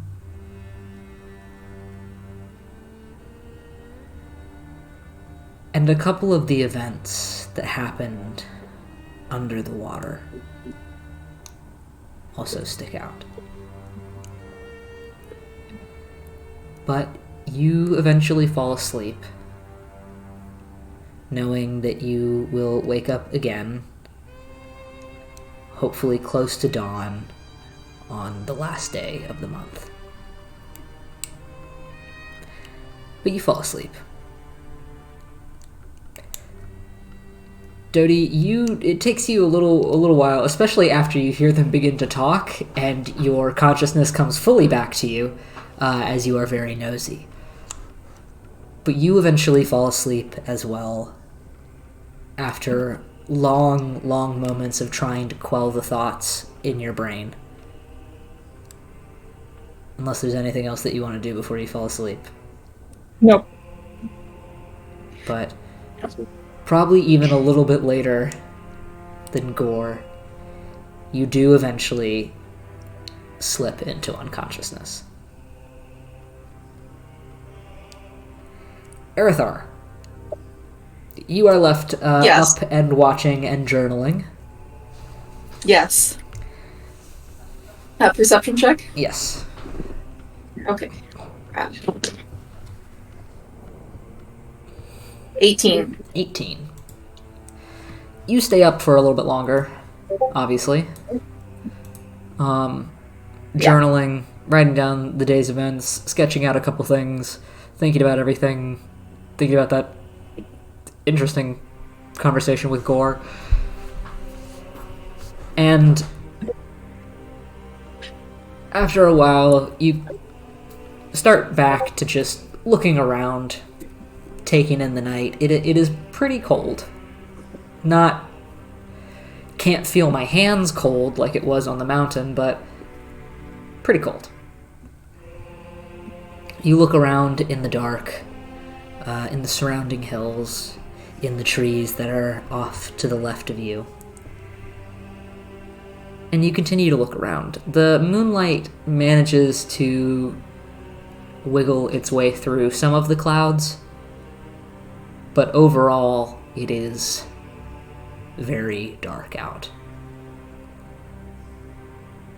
In the wind for a moment, you start to try to listen for the sound of the shadows, though you don't hear any. It doesn't quite make you feel at ease, but it is nice. Then, of course, once it starts to reach the end of your watch, you do, however, notice movement.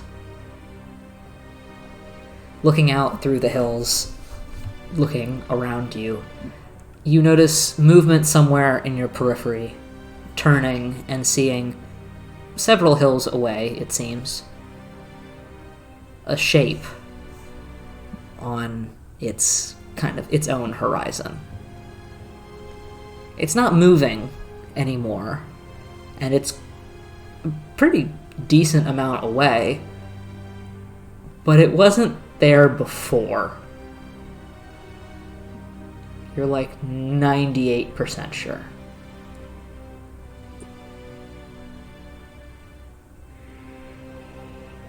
Okay. For the remainder of his watch, he'll specifically look at that just to see if it moves again. Mm-hmm. If it doesn't, he's not gonna take his eyes off of it. He's gonna go to wake Gore again. Okay. You watch it for quite a while. A pretty hefty amount of time, nearly getting to where you think your watch is ending. Almost to the point where you're about to kind of scoot over to knock Gore awake when you see it move slightly.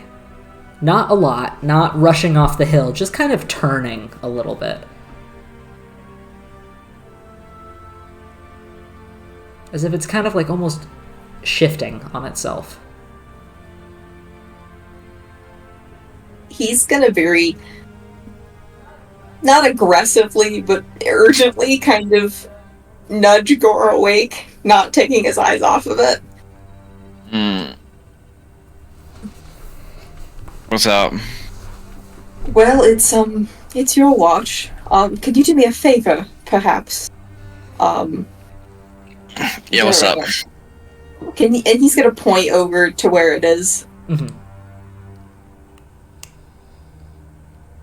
Okay, sorry, everybody just froze for me for a second, and I was like, oh my god. He's gonna point over to where it is. That wasn't there before, I started my watch. Can you just, and it just, right before I woke you up, just turned a little bit. Could you perhaps just keep an eye on it? You want me to go check it out? How far is several hills away? It's...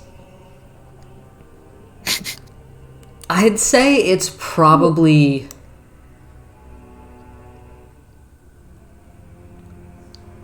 Probably a third a mile away. It's very close. Oh my god, I thought it was like in the distance. Okay. If you want to, it is a bit close. Yeah, I'm probably gonna go check it out. I'll stay here with Miss Doty. Should I wake her and let her know, or do you want me to wait until you come back? Alright. If you hear me scream, though... I'll wake her up. Absolutely. Gore's gonna get up, and he's gonna take his bag of things with him. Okay. You're just gonna start walking in that direction? Yeah, right. Yeah. Arathar, are you watching him walk away? Yeah, I mean, he's not gonna just, like, go to read or anything. He's nervous, so he's gonna watch Gore walk over there. Alright. It takes you a decent amount of time. Well, it will take you a decent amount of time to make your way over there, as that's still, like, over 1,000 feet. It's just not 20 miles away. But you begin to make your way that way, kind of having to weave around some of the hills and over some of the hills.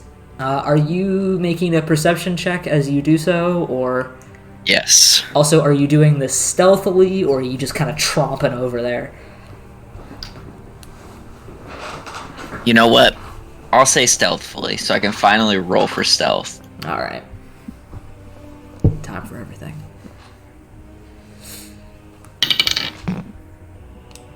Well, that's an unfortunate perception. It's a 7. Okay. That is a 22 stealth, though. Okay. Alright. Arathar, can I get you to make a new perception check as well? Absolutely. He's gonna lose Gore. Yeah, that's gonna be an 11, so... Yep. You're watching Gore begin to make his way through the hills, and after a certain point you're like...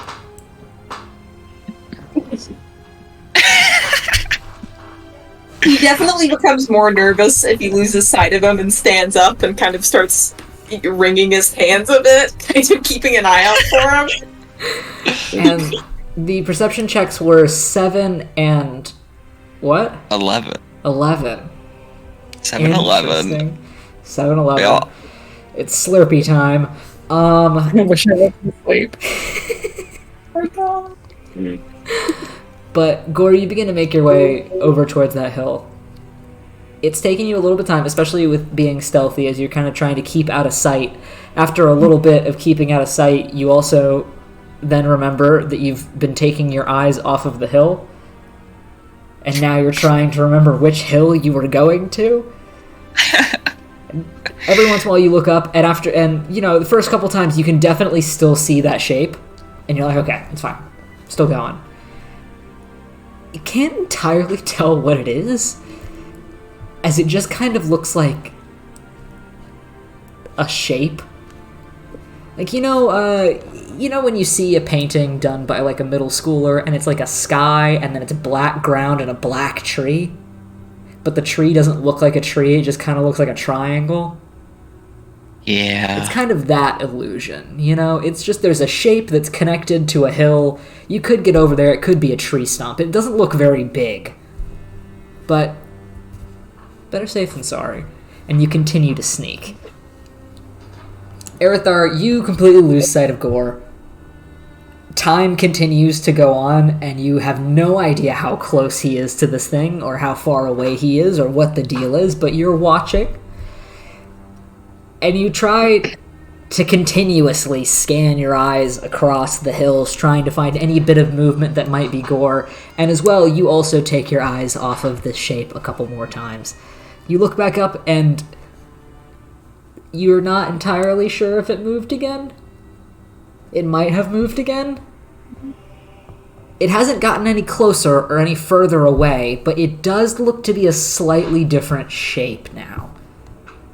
There's kind of a bit jutting off the side of it. Maybe. Unless that was there before. But you don't think so.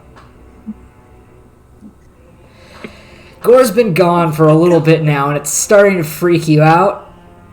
Because you still can't see him. Closer. He's getting closer and closer to Dodie as time goes on, just in case. Just ready for a scream. Gore, you continue on a little bit further and a little bit further, sneaking. There's a couple trees that you hide behind, and there's a couple bushes that you duck under, try to keep out of sight as you get closer and closer to this hill. You still can't entirely make out what that shape is, but you're getting closer. Alright. After a little bit, Aerithar, you look at the shape again. After scanning for the 1000th time for Gore and not finding him, you look up at the shape again, and that speck of light wasn't there before.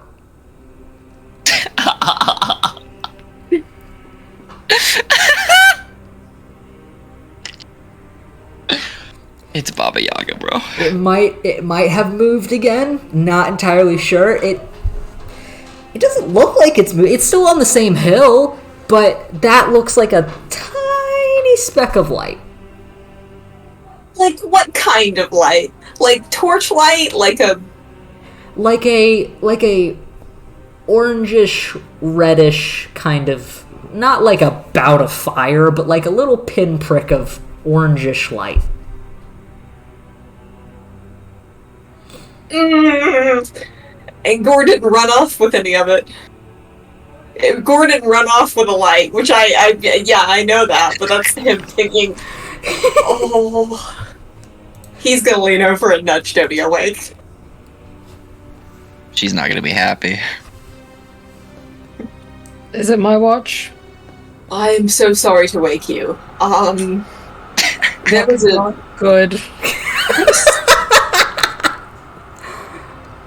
There's a bit of a situation, and I didn't want to leave you here by yourself. But also, Mr. Gore has ventured out to investigate that, and now there's light on it, and I think You sit up. there's a... Oh, sorry, continue. No, he's just rambling about it. You're You good. sit up, and where Gore's bedroll is completely empty, and his bag is gone.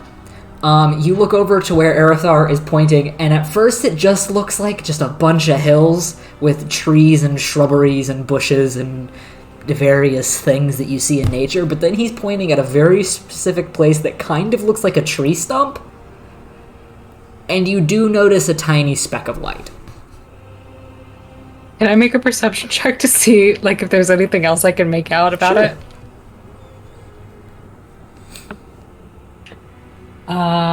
18.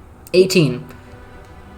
You watch as that tiny speck of light kind of glows a little bit brighter and then diminishes slightly. And there's a small, like, what's almost like a puff of smoke that dissipates very quickly into the windy air, and then that bit of light is brought down as the shape changes. And, like...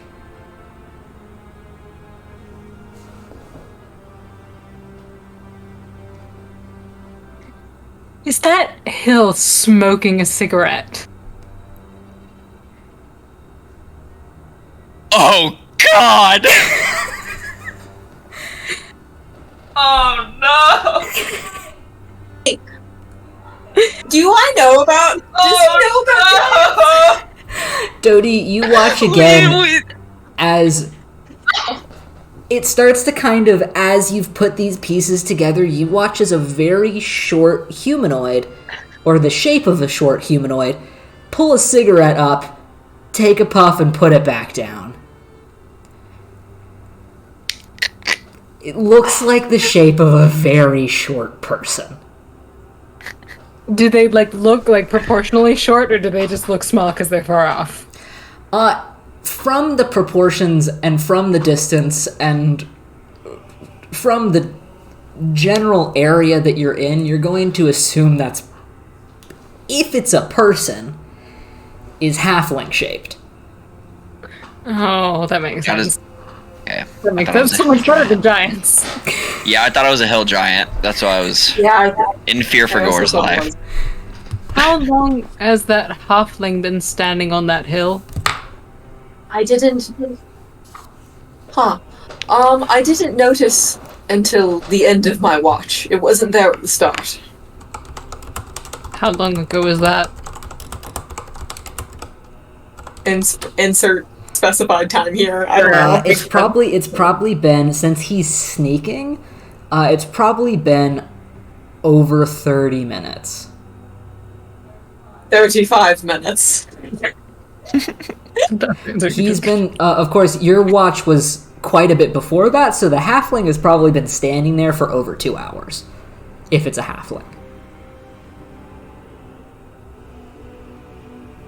Well, however long they've been there, it's not good for their lungs. So, you sent Gore off to go investigate this person? Well, he volunteered. Oh, that. I did not put him in that position. I think I've lost sight of him. But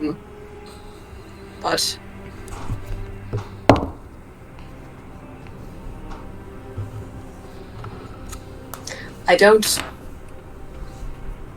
Whatever it is, or whoever they are, they haven't been moving very much. They're just been very. So I'm wondering, maybe they're just doing the same thing we are, just keeping watch, but still Maybe. a bit alarming to me personally. Well, we'll see if Gore screams, and then. That's when I was supposed to wake you up, but Oh.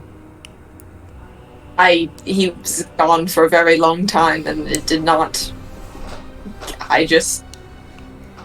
Another set of eyes was very nice, because I didn't really know what I was looking at. Makes sense.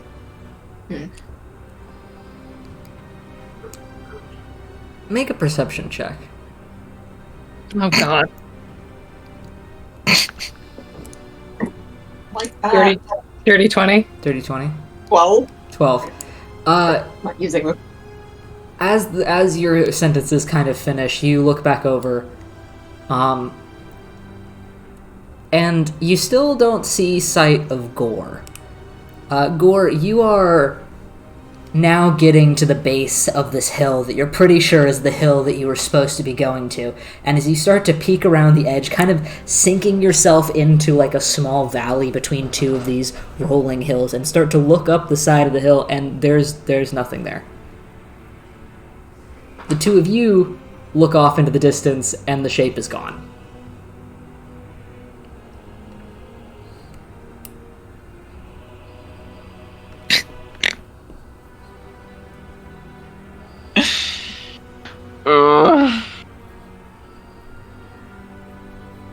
Aerithar is gonna kind of, I guess, walk a little towards where Gore went off and look, and see if he's on his way back or if he can see him now. Gore, you are now at the bottom of this hill that is completely empty. You do smell something? Yeah, he's gonna go investigate where it was on the hill. Okay. Or where they were on the hill. Now, seeing that there's no thing here, walk up the hill to kind of its peak, kind of rounded top. If you want to make an investigation check, you can. Uh-oh.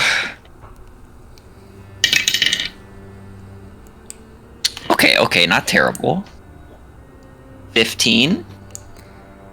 A -2? You walk up to the top of this hill, and the grass at the top of it is kind of patted down in places, as if something was sat here or standing here for quite a while.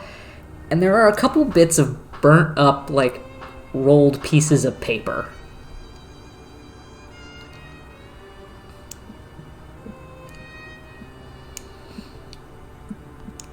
I think he'll pick one up. And I assume is it just a cigarette? Yeah, you pick it up, and it's like a hand rolled cigarette, basically. But it's just the butt at this point. There's probably about 2 or 3 cigarette butts here. Nasty habit. I think he's gonna put one in his bag, just in case. Nice. And then look from the top of the hill and see if he like sees, or like if he sees like a trail going anywhere or anything. Make a perception check. As he does so, the two of you look back out and see that this person shape is gone, and then suddenly you see Gore start to climb up that hill, looking around, and then like digging in the grass for a second, picking something up and putting it in his bag. From 18. From this vantage point, extremely easy to see him. What did you say? 18. 18. There are a couple places where the grass is kind of tamped down, but there's no exact trail here. You look back as well, kind of towards where your party is, as well as the opposite direction. Maybe this thing went that way, but you don't really see anything, and you look back towards your party. You said 18? Yeah. And you look back towards your party, and you can see what you think is both Aerithar and Dodie awake, maybe? But you as well look off kind of to their left, and several hills away in that direction, there's a very similar looking shape. You're being trolled! Gore like waves, like it points at the other hill where he sees. You both look to your right now, and several hills in that direction, there is a similarly sized shape on top of a hill.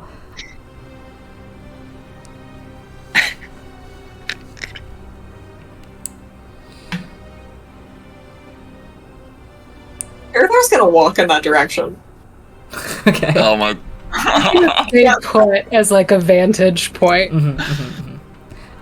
Not stealthing, just walking up to the hill. Are they before, or as, I guess, either or before as, are they doing the same thing that they were doing before, with cigarettes and standing there and... Make a perception check. That's a natural 1. God damn it, fucking in a different direction. Gotta go down this hill. Ah, shit, I slipped on something. Just... You were gonna start trying to assess the situation, but it just kind of completely slips your mind. As you almost eat shit, it's not gonna focus on me. As you almost eat shit walking down the hill. Gore, from your vantage point, you watch as Aerithar just starts walking in that direction. Can I keep my eye out on both the halfling and Aerithar approaching them. Would you like to make... Are you trying to, like, assess any of the details of this? Most importantly, she's just trying to make sure they stay put until he can get there. Gore, are you walking back? Or are you staying put? He's staying put. He's watching very closely this man on the hill. Or whoever it is. Alright. Dodie, what was your roll? 19. 19. You're mostly just staring down this outline of a person in the distance as Aerithar continues to just kind of truck it that direction. The person doesn't seem to be smoking anymore. Or at all. That's the first thing you notice. Other than that, it's just kind of standing there.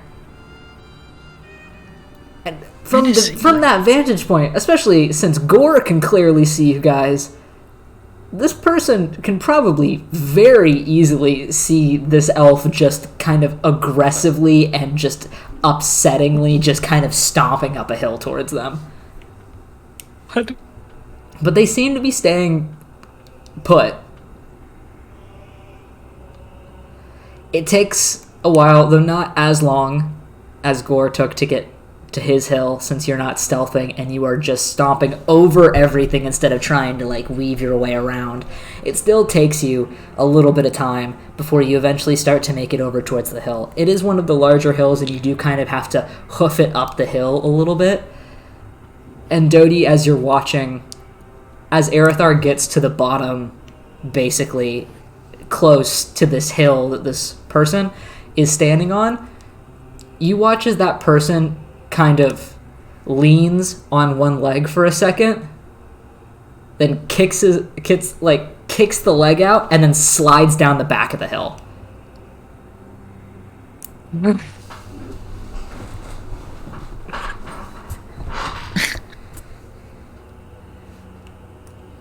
She's gonna let him get all the way to the top and figure it out for himself. Also, trying to keep an eye, see if she can, like, see the person, like, come out from either side. Okay. Aerithar, you finally huff it up this very steep hill, and the person is not there anymore. Are you fucking kidding me? Gore, you probably see him throw his hand. Both of you can probably see him throw his hands up. Gore, Go ahead. Sorry, make a perception check as well. Another 18. 18. You also watch this person, as you can clearly make out the shape of a person this time, kick their leg out and slide down the back of the hill. Oh my god. As Aerithar gets to the top and throws his hands up.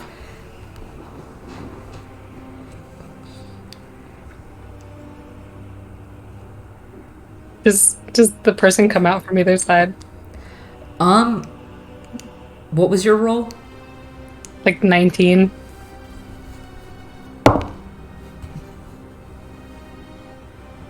Doesn't seem like it.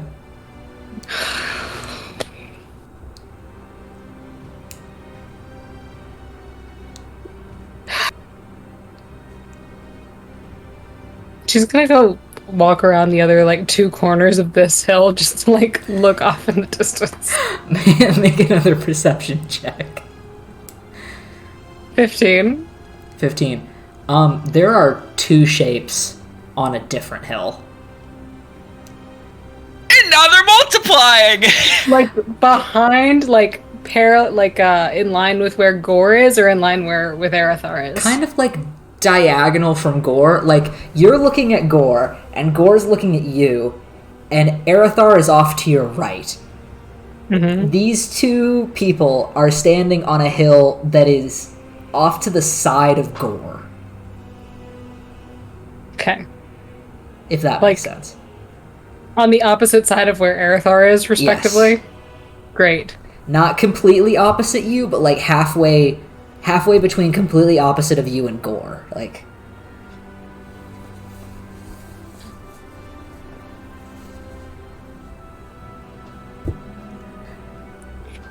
Hey, you! Stay put or tell us what you want! Gore, you see Dodie yelling not at you, but like vaguely in your direction, and you turn and can see two halflings on a hill not that far from you. He points at them. Hey! And he's gonna sprint at them. Make a perception check. Can I make a That's perception three check? 18s in a row. Yes, you can make a perception check as well. 18. You Yeah. look over and see one of them is fucking smoking. So that's at least the one that was just over here. And you start to book it towards these people, and you watch as the one smoking just goes,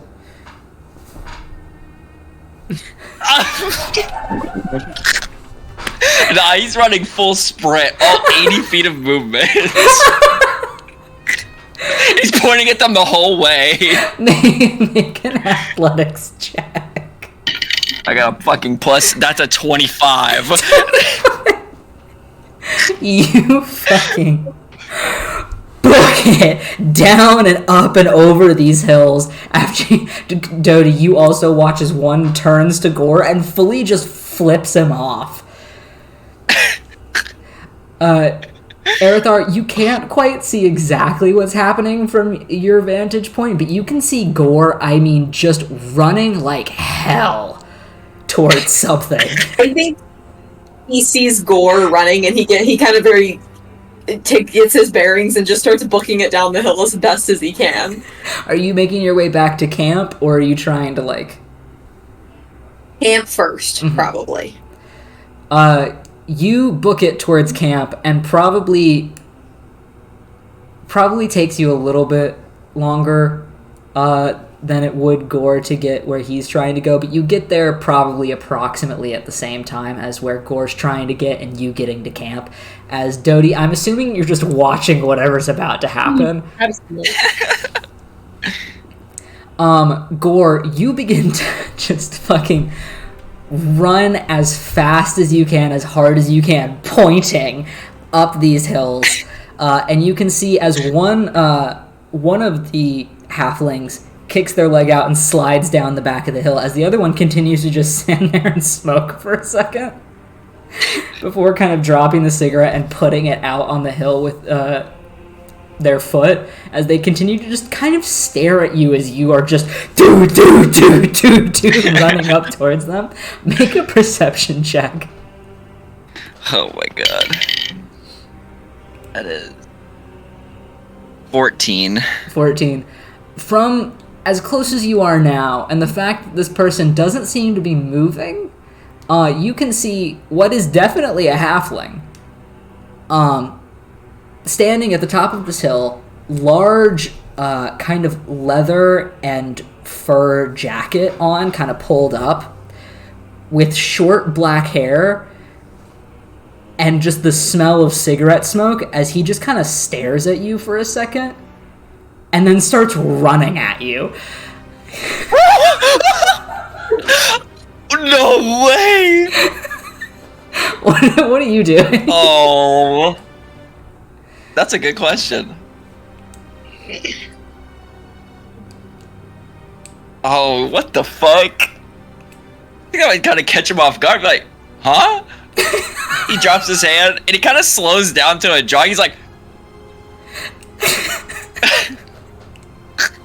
I don't know what he would say.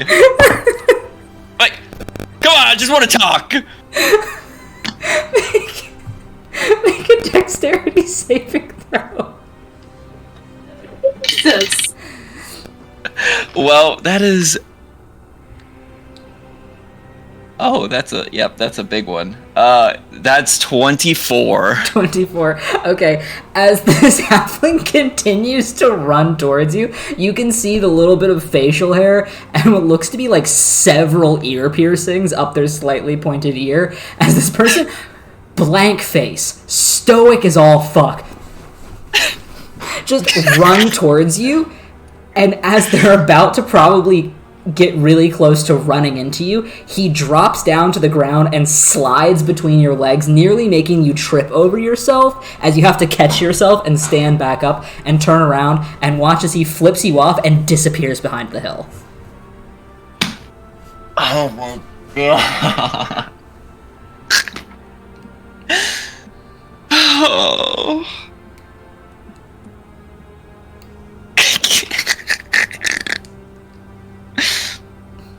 What?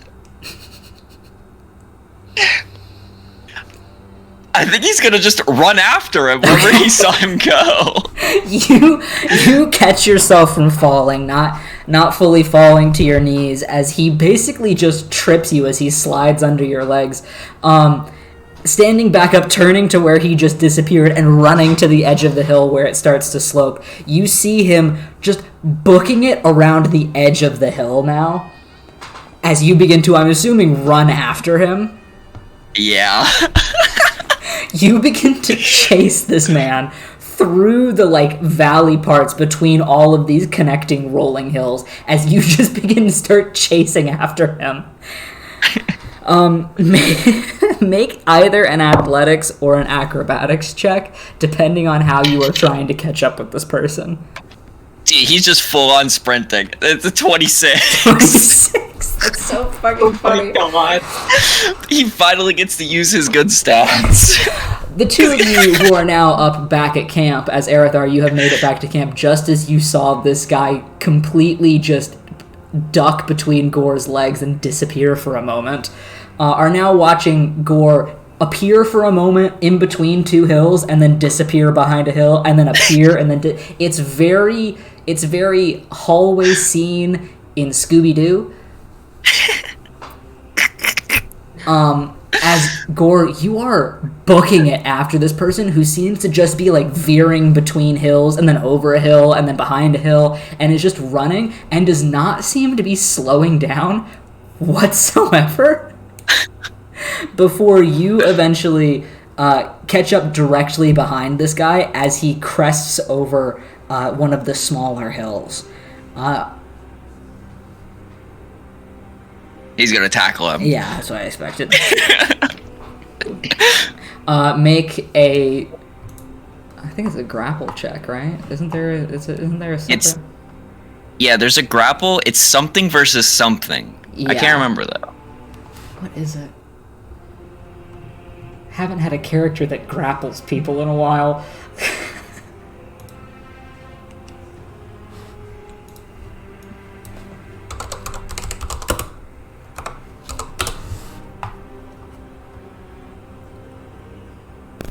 Okay, I think you make...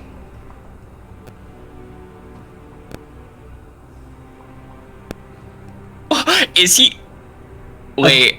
So I think you have to make a dex... I think we have to go dexterity for dexterity.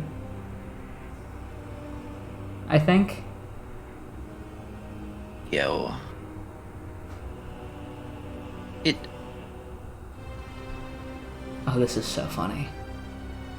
He doesn't happen to be a small creature, is he? Do halflings count as small creatures? I think they can.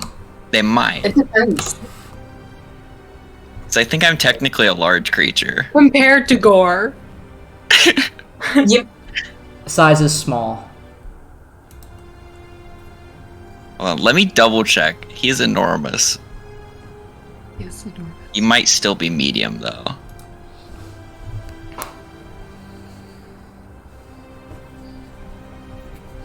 Can we get into a break before too terribly long here? Yes.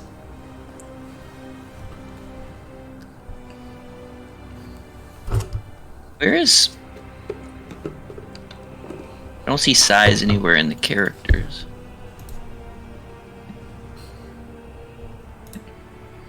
Small. Oh well. He's a humanoid, so I imagine it would be medium. I would think.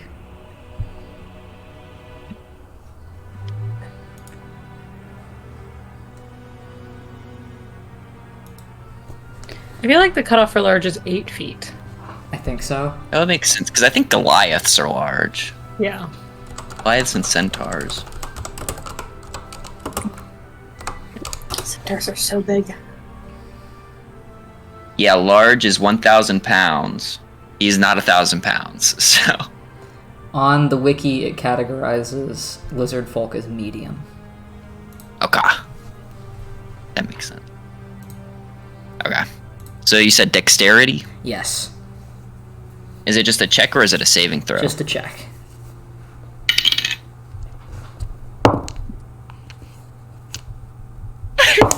This motherfucker getting tackled. Can you see it? Uh-uh. Oh, it's a 20. Damn.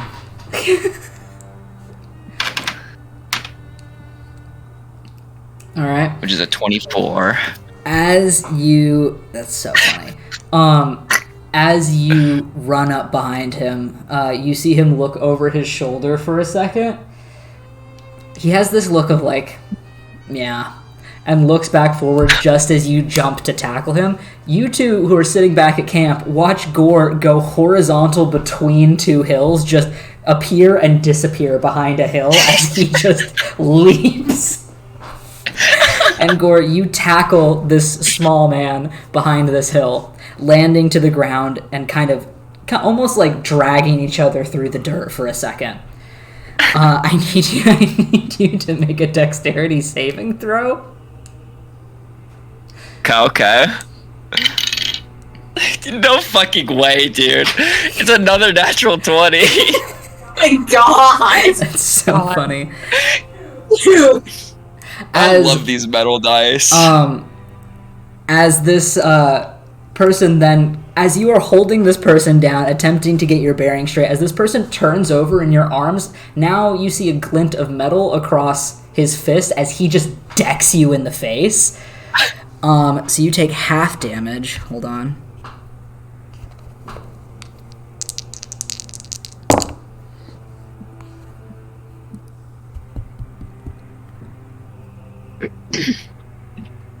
As you take 8 points of bludgeoning damage as you are cracked across the jaw with brass knuckles. And this dude is now kind of you're like kind of holding one wrist down as he's got his fist cocked back up to hit you again. Listen here, you little shit! I don't want to kill you! And I guess I would like to make an intimidation check. Okay. He'll try.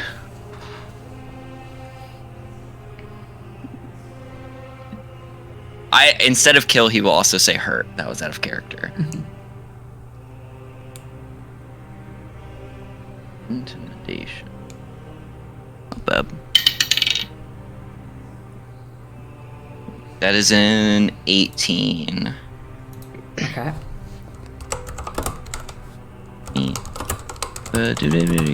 Reaction.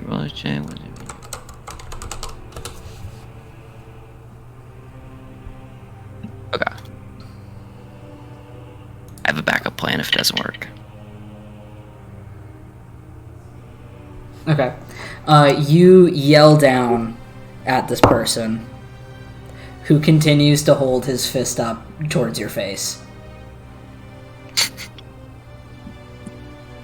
I just want to talk. You gonna talk then? Yeah. What are you doing creeping on us like that? The fuck you doing here? It's a really long story. But if... I won't punch you if you don't punch me.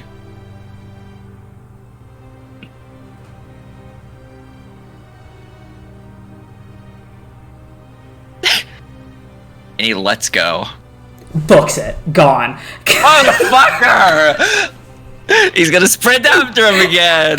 Oh my God. Make a, let's see what I want from this. I actually want you to make another perception check. Perception. Well, that's a 3. You get up and run after this person. As you watch Dodie and Aerithar, as you watch this person crest over the side of the hill, turn and look back at what you're assuming is Gore. As Gore, there is suddenly a ridiculously fast flash of black and some sort of, like, bright red light, as suddenly he is, like, picked up, almost, as he flips you off and disappears. As you hear a vroom, just disappear into the night.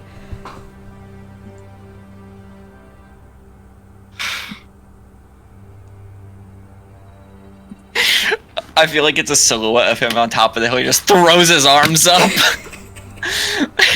God damn it!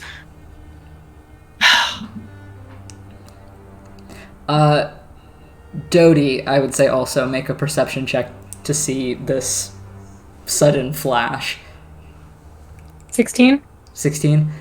You also see suddenly, as if cresting from one side of the hill, picking up this person and disappearing on the other side of the hill, a just linear flash of black and a bit of red light. Just whoom! Did we just witness a motorcycle? God damn it.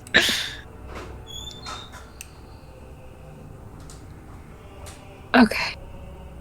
Or drops his arms and starts to wander back to camp. Okay. Right. I think I heard that. Sorry. He darted, and then there was, like, a flash of black, and then he's just gone. He disappeared. Yeah, it looked like he got picked up by something as a flash of black with a bit of red light just...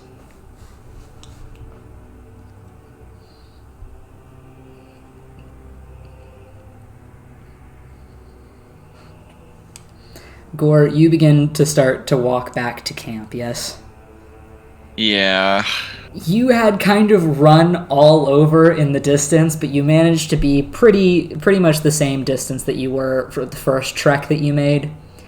And you walk back within, like, probably about, like, 15 minutes, if you're taking your time with it. Yeah. He's just... After about No 15 rush. minutes, Aerithar and Dodie, you watch Gore just kind of back up the hill. Did you get any information, at least? No. Did you get a good look at him at least? I would know that motherfucker again if I saw him. That answers my question. Both of you go to sleep and just... I'm gonna keep watch until the morning. You see that fucker wake me up. He's mine. You got it. All yours, Gore. Gore gets Ready this by fucking sleep. time. Oh boy. Gore, you walk back over to your bedroll, slumping your stuff down and just kind of falling into it. Just, god damn it, just gonna fucking go to bed. Aerithar, I'm assuming you also go to bed? Yeah, just straight to bed. Yeah. And Dodie, you are left sitting up alone after all of that.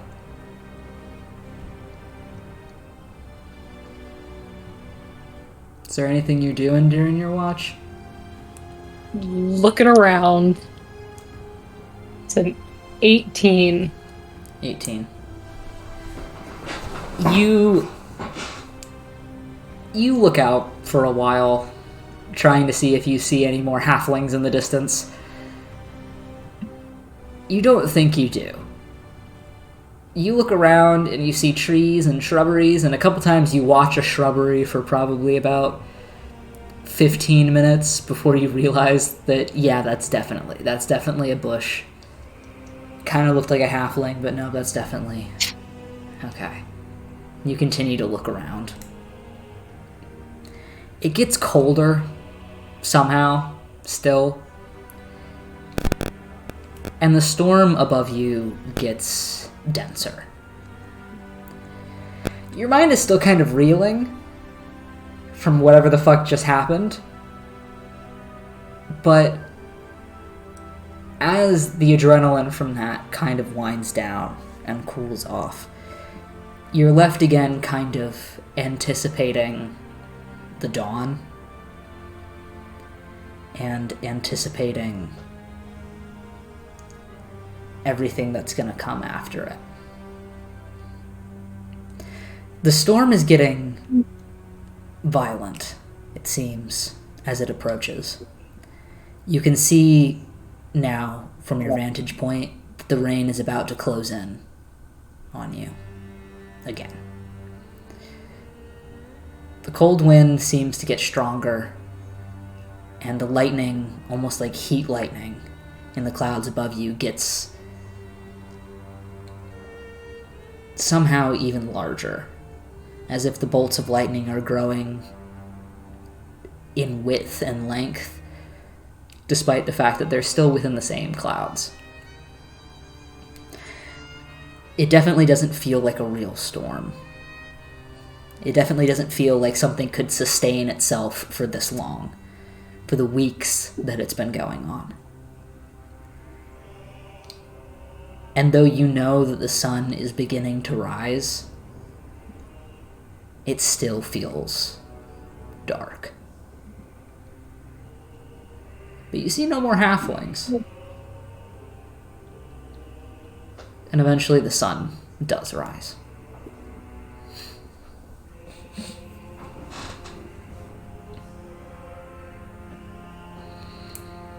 Can we take a break here? Yes. Okay.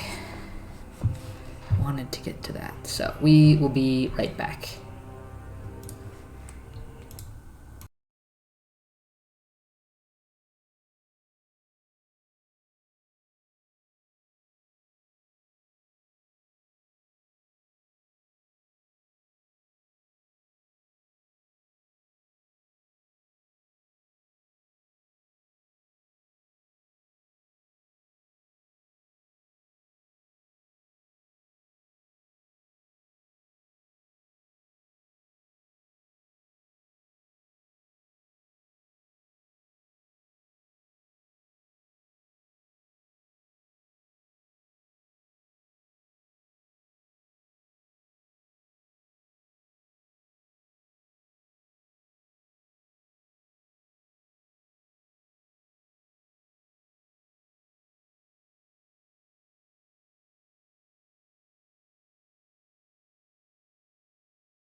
we back.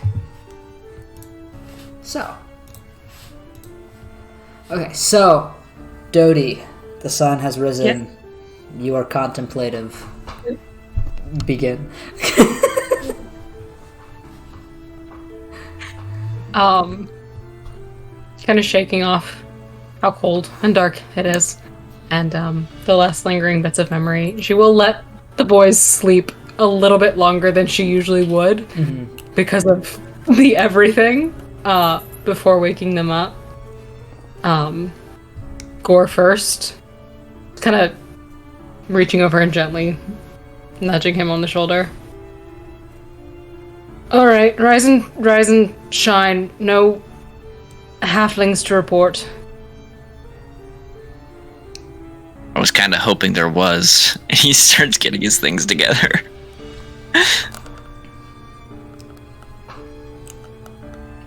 Walk over and wake the up.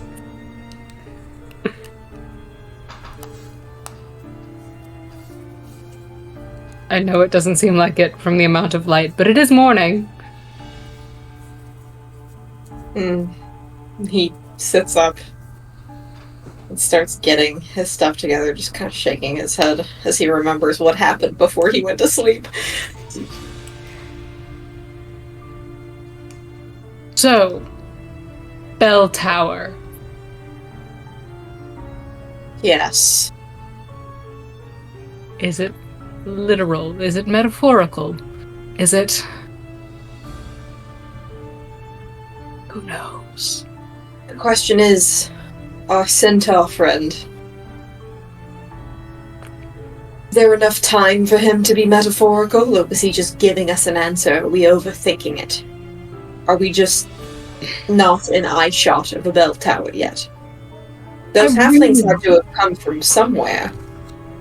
I really hope the answer is we just haven't seen it yet. I say, because we saw at least people last night,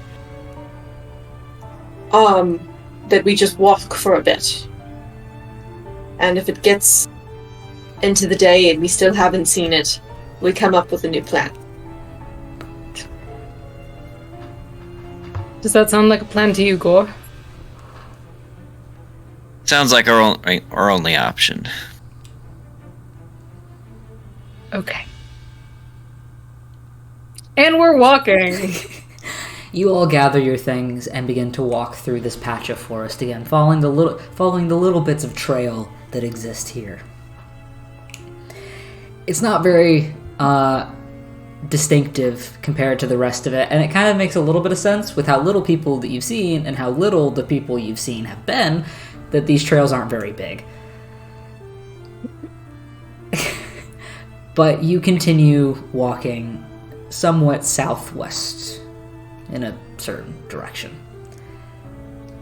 And you're walking for a little bit. If I could get another survival check from whoever is leading to keep on track. I will do it. 19. 19. The wind is still just unrelenting as you continue to walk. It's still very overcast as the storm clouds rage on above you, and you can begin to feel small droplets of rain every once in a while. It feels like it's about to start misting, maybe, before it actually starts to rain, and after a little while of walking, the air has become humid, and there's almost a static surrounding you. For this little bit of time, you're walking through probably what is one of the very few patches of trees around here.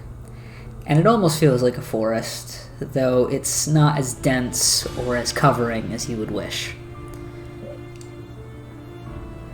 But it's relatively easy to keep up with the trail, at least. The one that you're on seems to probably be the most used one, and it gives you the sense that this is probably the best case for going somewhere that is either A, populated, or B, the city. So you continue on this path. Is anybody making any perception checks as you walk? Or doing anything during this small bit of mourning that you have? I'll make Gore a will be- perception check.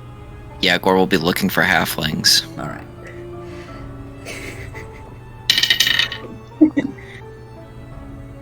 Well, that's unfortunate. It's a natural one.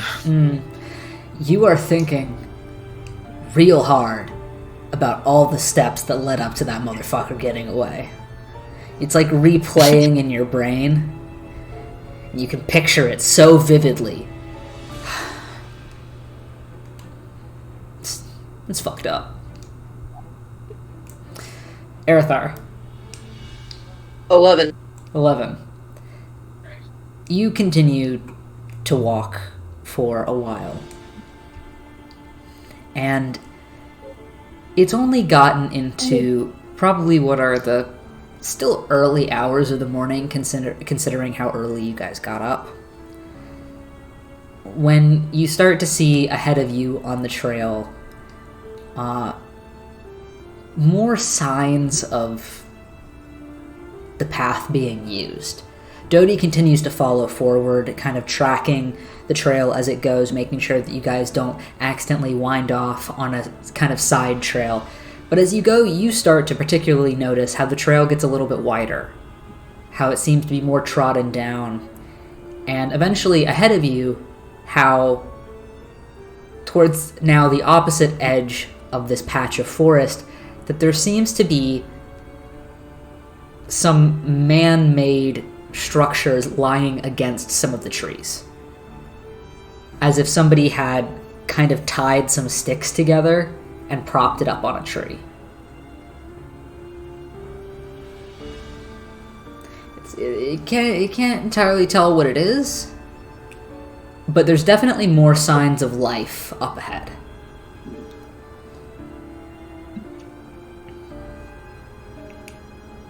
He'll kind of walk up closer to the front and point towards it.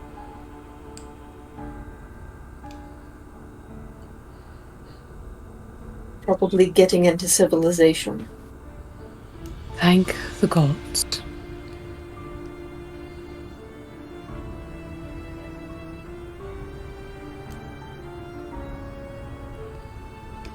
Keep your eyes peeled for anybody else who might try to chase us all over creation.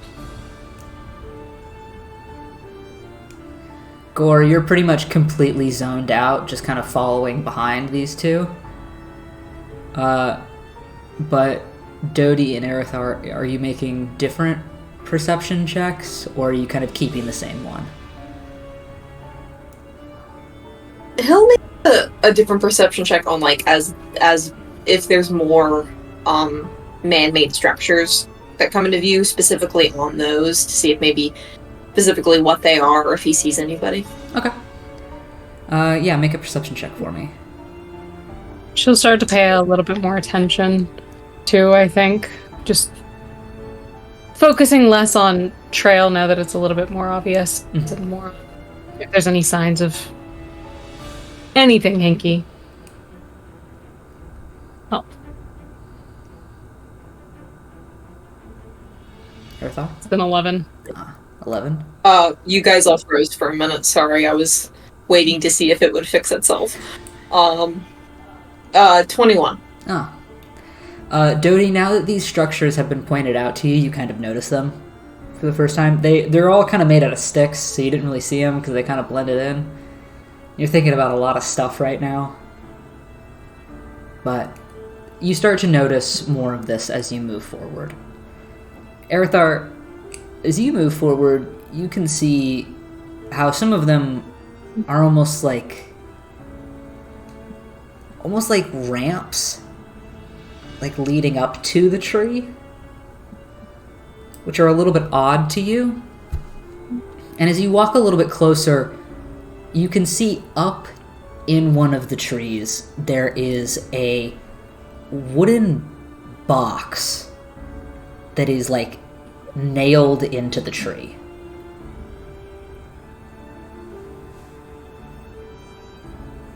As well, I'd say with a...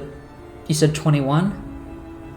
Mm-hmm. Yeah, definitely. I'd say with a 21, you notice this and kind of the ramp up to the tree, and then further up the tree, this wooden box. And a little bit further down the trail, you can see something very clearly covered with sticks and brush that is the shape of something covered, and it looks to be another box of sorts. It's too small to hold a person, even to hold a halfling, but there's definitely a box covered in twigs and brush and stuff further down. He'll wait till they're further down to kind of stop and kind of take a closer look at it. The one in the tree or the one down the trail? I guess the one in the tree first. Okay. Make an investigation check for me.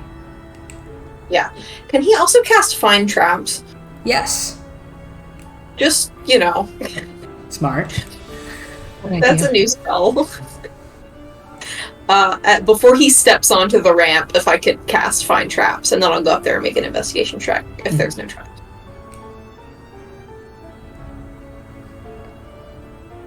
How does Find Traps work? Hold on, I'm looking up sorry. There it is. Oh my gosh. The 120 feet, you sense the presence of any trap within range that is within line of sight. A trap for the purpose of the spell includes anything that would inflict a sudden or unexpected effect you consider harmful or undesirable. The spell would sense an area affected by the also sense an area affected by the alarm spell, a glyph of warding, or a mechanical pit trap. But would not reveal a natural weakness in the floor, an unstable ceiling, or a hidden sinkhole. Alright. I'd say walking up to the tree, the ramp does not appear to glow in any way. You do notice a couple of the branches glow, as if they are fake branches that fall when you grab on them to climb the tree. As well, further down, still kind of within that 120 feet range, you can see that there are several places around the box that look to be kind of like pitfalls, with like kind of a fake trap door over the top, but the box itself is not trapped. Okay. He'll go up to the box, the tree, kind of motioning over to Dodie and Gore if he's zoned out or not. Now that this is happening, he kind of zones back in. He's kind of mentally shaking his fist at that halfling for a little bit there, but now that they've kind of stopped on the trail, Gore, you've definitely zoned back in. And he'll go up to the box and take a closer look at it if you want me to roll investigation. Yes, please.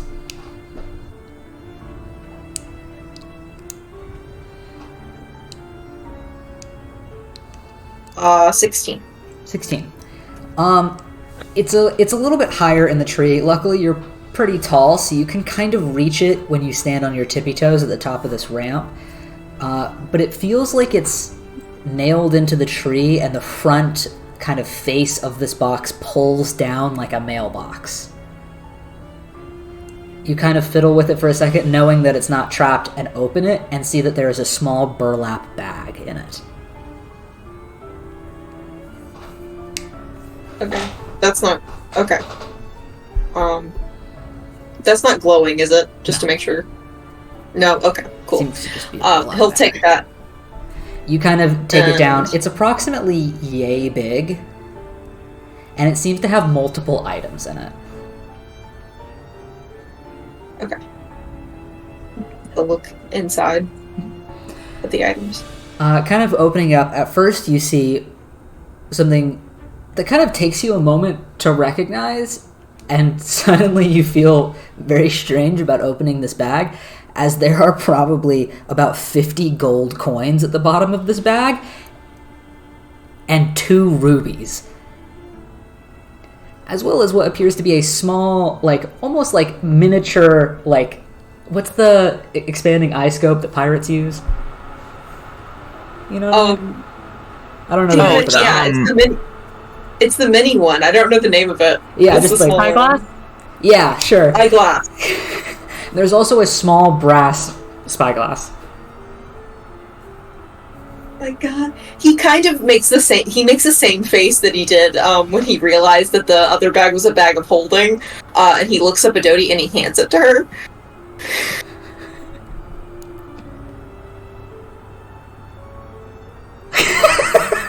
And he'll put it back and close the thing. I felt like the best judgment call was to not take it, but I just wanted to see if you agreed or not, because yes, that's probably right not to take it. We don't want to piss anybody off on our way. No, absolutely not. Right. There's another one just down there. I love it. There appears to be a couple of spots where the floor could fall in, where the ground floor, the ground could fall in. So I'll go over there and take a look at that one as well, just to see if there's anything different. She's gonna follow, but at a respectable distance. Arathar, you kind of navigate around these glowing bits of ground. Gore, you watch as he suddenly starts to very carefully step over patches of ground that look exactly the same as the rest of it. And just kind of watch from a distance as the box that he put, like the bag he put back in the box kind of just creaks against the thing as if it's going to fall open again. But it seems to be pretty fine.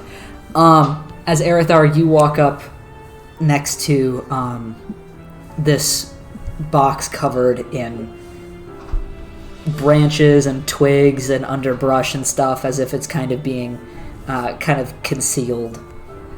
But are you kind of digging in there to open the box as well? Yes. You kind of lift... Do you want me to make another? Yeah, Go ahead. I'll say that you lift the box, but if you want to make an investigation check to look in it. Since this box is a bit larger. 23. 23. You kind of manage to kind of get your hands in under some of the underbrush, not trying to take all of it off in its entirety and lift the side of this box. This is more of a large chest-sized box made out of just random pieces of wood. And as you lift it, you kind of have to peer in because of the low light and everything and try to see around in it. And this as well is a little bit weird to you, as there are several what look to be like small buckets of coins, like a lot of coins,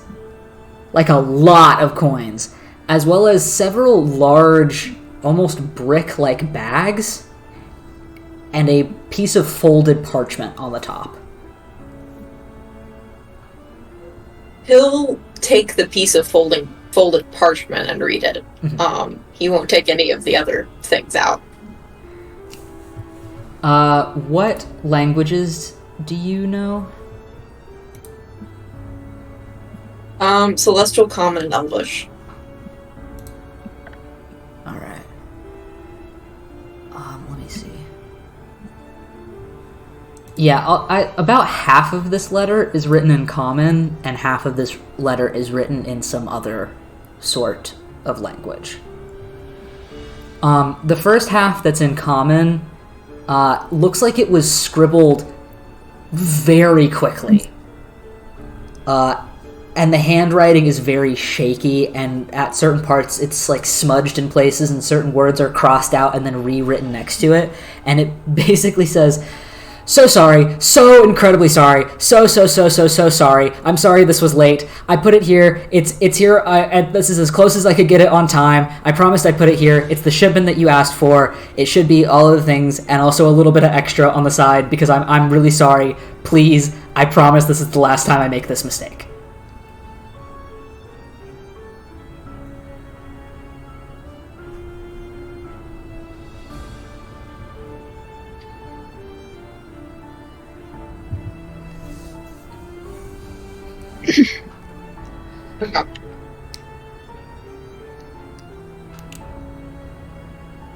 He doesn't go back. He just kind of looks over at Dodie and Gore.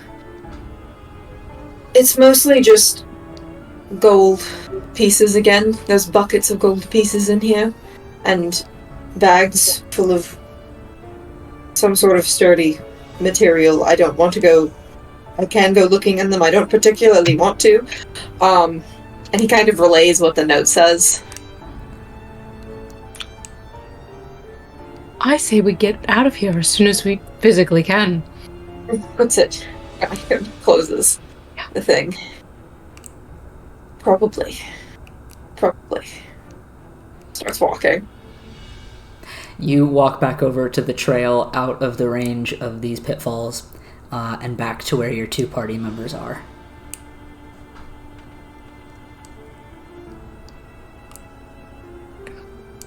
Keep walking. Alright. Make my way. Make my way. You continue forward again, walking with now another small bit of information that you have found out. It's odd. It's not the type of thing that you would expect from around here, and you're not entirely sure what that means, for the most part. But you continue walking further.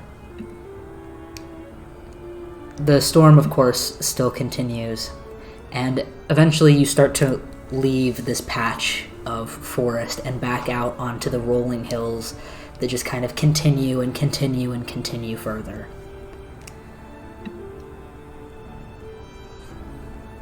The storm has basically set in, and now the kind of threat to start raining has turned to misting, as in front of your vision you can see more of a fog start to set in, not fully obscuring your vision, but just making the humidity in the air more present, though it still remains quite cold.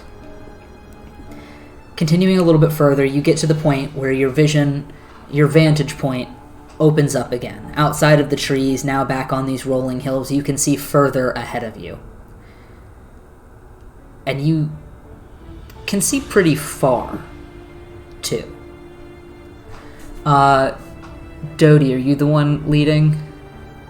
Yes. Could you make a perception check for me? 16. 16. Through this misting rain and ahead of you, further down, you can see where several of the hills kind of dip in front of a really large hill, as if it's kind of the largest, tallest, widest hill in the surrounding area, with a large, almost not moat, but dip around it. It's hard to see it fully from where you stand with the rain and with the clouds and the fog and everything, but it's definitely the thing that stands out the most. As well, it seems that there are several trails that go around it and towards it, but not many that go to its top, that you can't entirely see the hill from where you stand. But it definitely stands out to you. As well, could I get you to make a history check for me? Ooh, he's bad at those. 8. 8.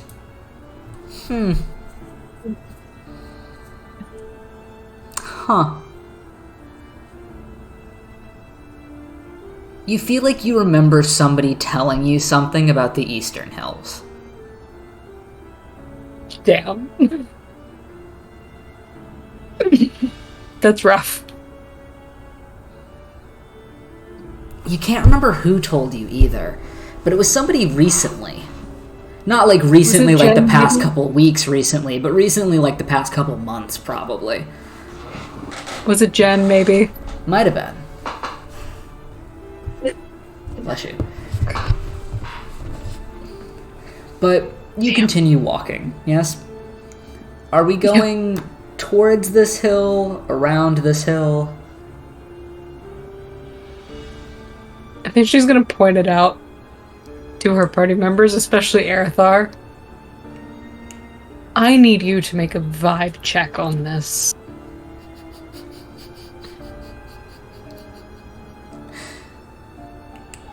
Can I When make you a look history check? A history check? Yeah, Yeah. sure. When you look at it, do you see reliable or rancid? The two I need R's. you to vibe. Oh my god. As well, Gore, can you make one of Gore's checks for me? Oh, Oh, that's not good. That's a 24. 24.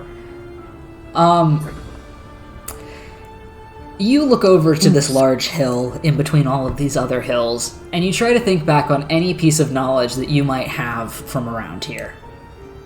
You don't know a lot about this part of Diremount, but you did spend quite a bit of time in Zurhem, which is the closest big city, aside from maybe Srenmore, but that's its own can of worms.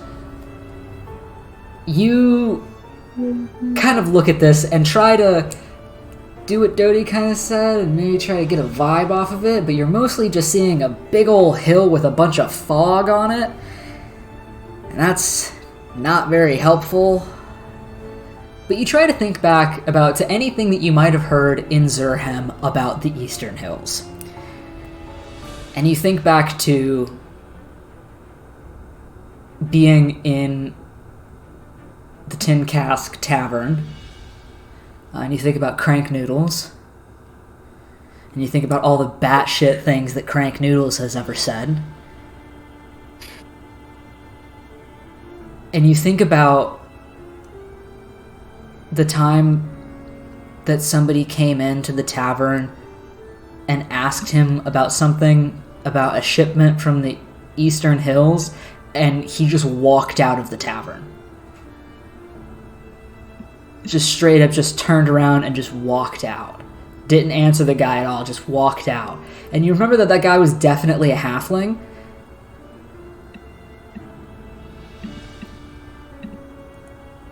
And then you remember kind of walking around the different parts of the city? Some of the shadier parts of the city? And you remember passing by a couple of crates in a back alley that definitely had EH stamped on them.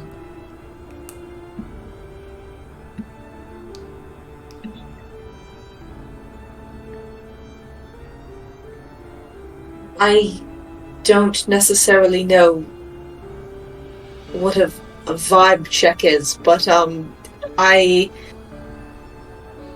am recalling a time a halfling walked into the Tin Cask and mentioned a shipment, and Mr. Noodles just walked right out of the tavern. And I did a lot of wandering around Zurhem, and in some alleys, I didn't think much of it at the time, but I saw crates with EH on them. So pulling this all together, bad vibes. Mr. Rorik. Yes, Mr. Rorik did say something about passage. So I'm wondering if there's a very quick way from here to the capital that involves those crates. But still bad vibes, but that's...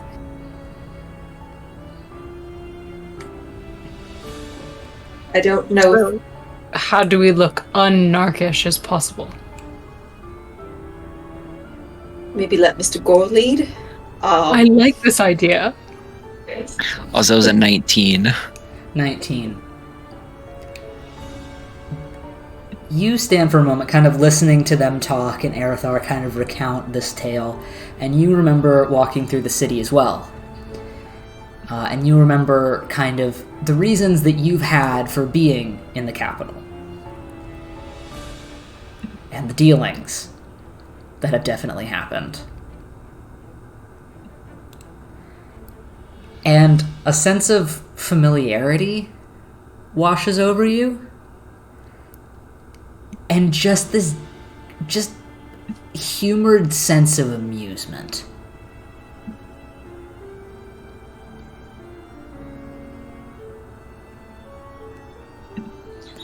Something about this is funny.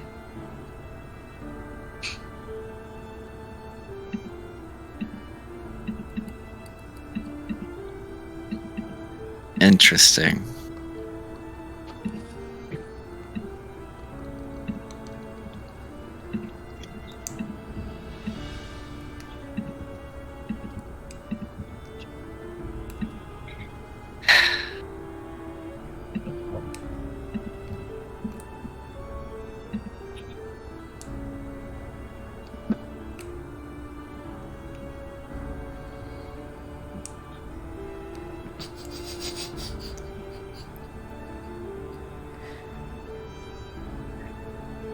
Yeah, we're probably gonna have to go up there.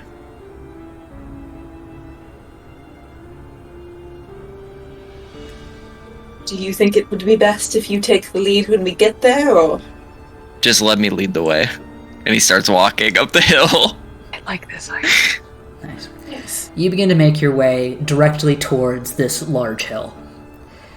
It's going to take a little bit of time, probably about an hour, to make your way all the way to the hill. But you can see it kind of getting larger and larger as you approach it. The noises of the wind and just the sounds of shrubs and bushes creaking around you as they're pulled in their roots grows louder. The storm is roaring above you, thunder and lightning cracking around you constantly, though it hasn't fully begun to rain just yet. And after quite a bit of walking basically against the wind, you start to hear something else as well. You make it to the hill, where you can start to see up it, and Gore, that kind of amusement washes over you again, as you can definitely see the outline of something all the way at the top of this hill. Still sat somewhat within the fog, but there's definitely something larger than a person at the top of this hill. But that thought is kind of stopped in its tracks as the ground shakes slightly, and the three of you stop in your tracks. The thunder and the lightning around you continues to roar. But then there's a different sound that joins, and Dodie, for a moment it sounds too familiar. The sound of land breaking. The earth beneath you rumbles for a moment, and you can almost feel the vibrations ricochet out from somewhere off to your right. The three of you turn and watch in the distance as air above a different hill start to crackle. The light around it becoming grayscale as suddenly the color begins to seep out of the grass at the top of this hill. And then you notice, as the air glitches above it, the hills start to crack into two. Suddenly, there's this loud booming sound as this hill starts to break open as rock begins to erupt out of it and pushed out of the way. The entire ground beneath you shakes even harder as this hill, off to your side, honestly not that far away, completely obliterates itself as it cracks open almost like an egg. You see, suddenly, emerging from this crack in this hill, clawing out from the black and white earth, something none of you have ever seen before. A huge, three-fingered, clawed hand reaches out, digging into the dirt and lifting a necrotic, sinew and sooty-skinned body as tall as a giant. The multiple joints of the creature creak and stretch through rotting skin as pools of ash-like fog fall off the creature, before finally a faceless head raises two long, shifting horns into the wind, as something out of nightmares emerges from the earth. looking down towards the three of you, skittering out of the crack around in the earth around the creature, emerge a handful of armored shadow and bone humanoids, suddenly grabbing themselves, pulling themselves from the earth as if they're emerging from their own grave.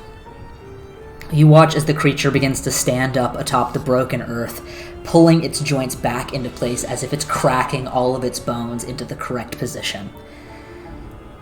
You see the faceless head of it starts to stretch, skin pulling as if it's rotting away, and you can see what should be a mouth underneath it, filled with razor-sharp teeth, as it opens its jaw and screeches into the sky.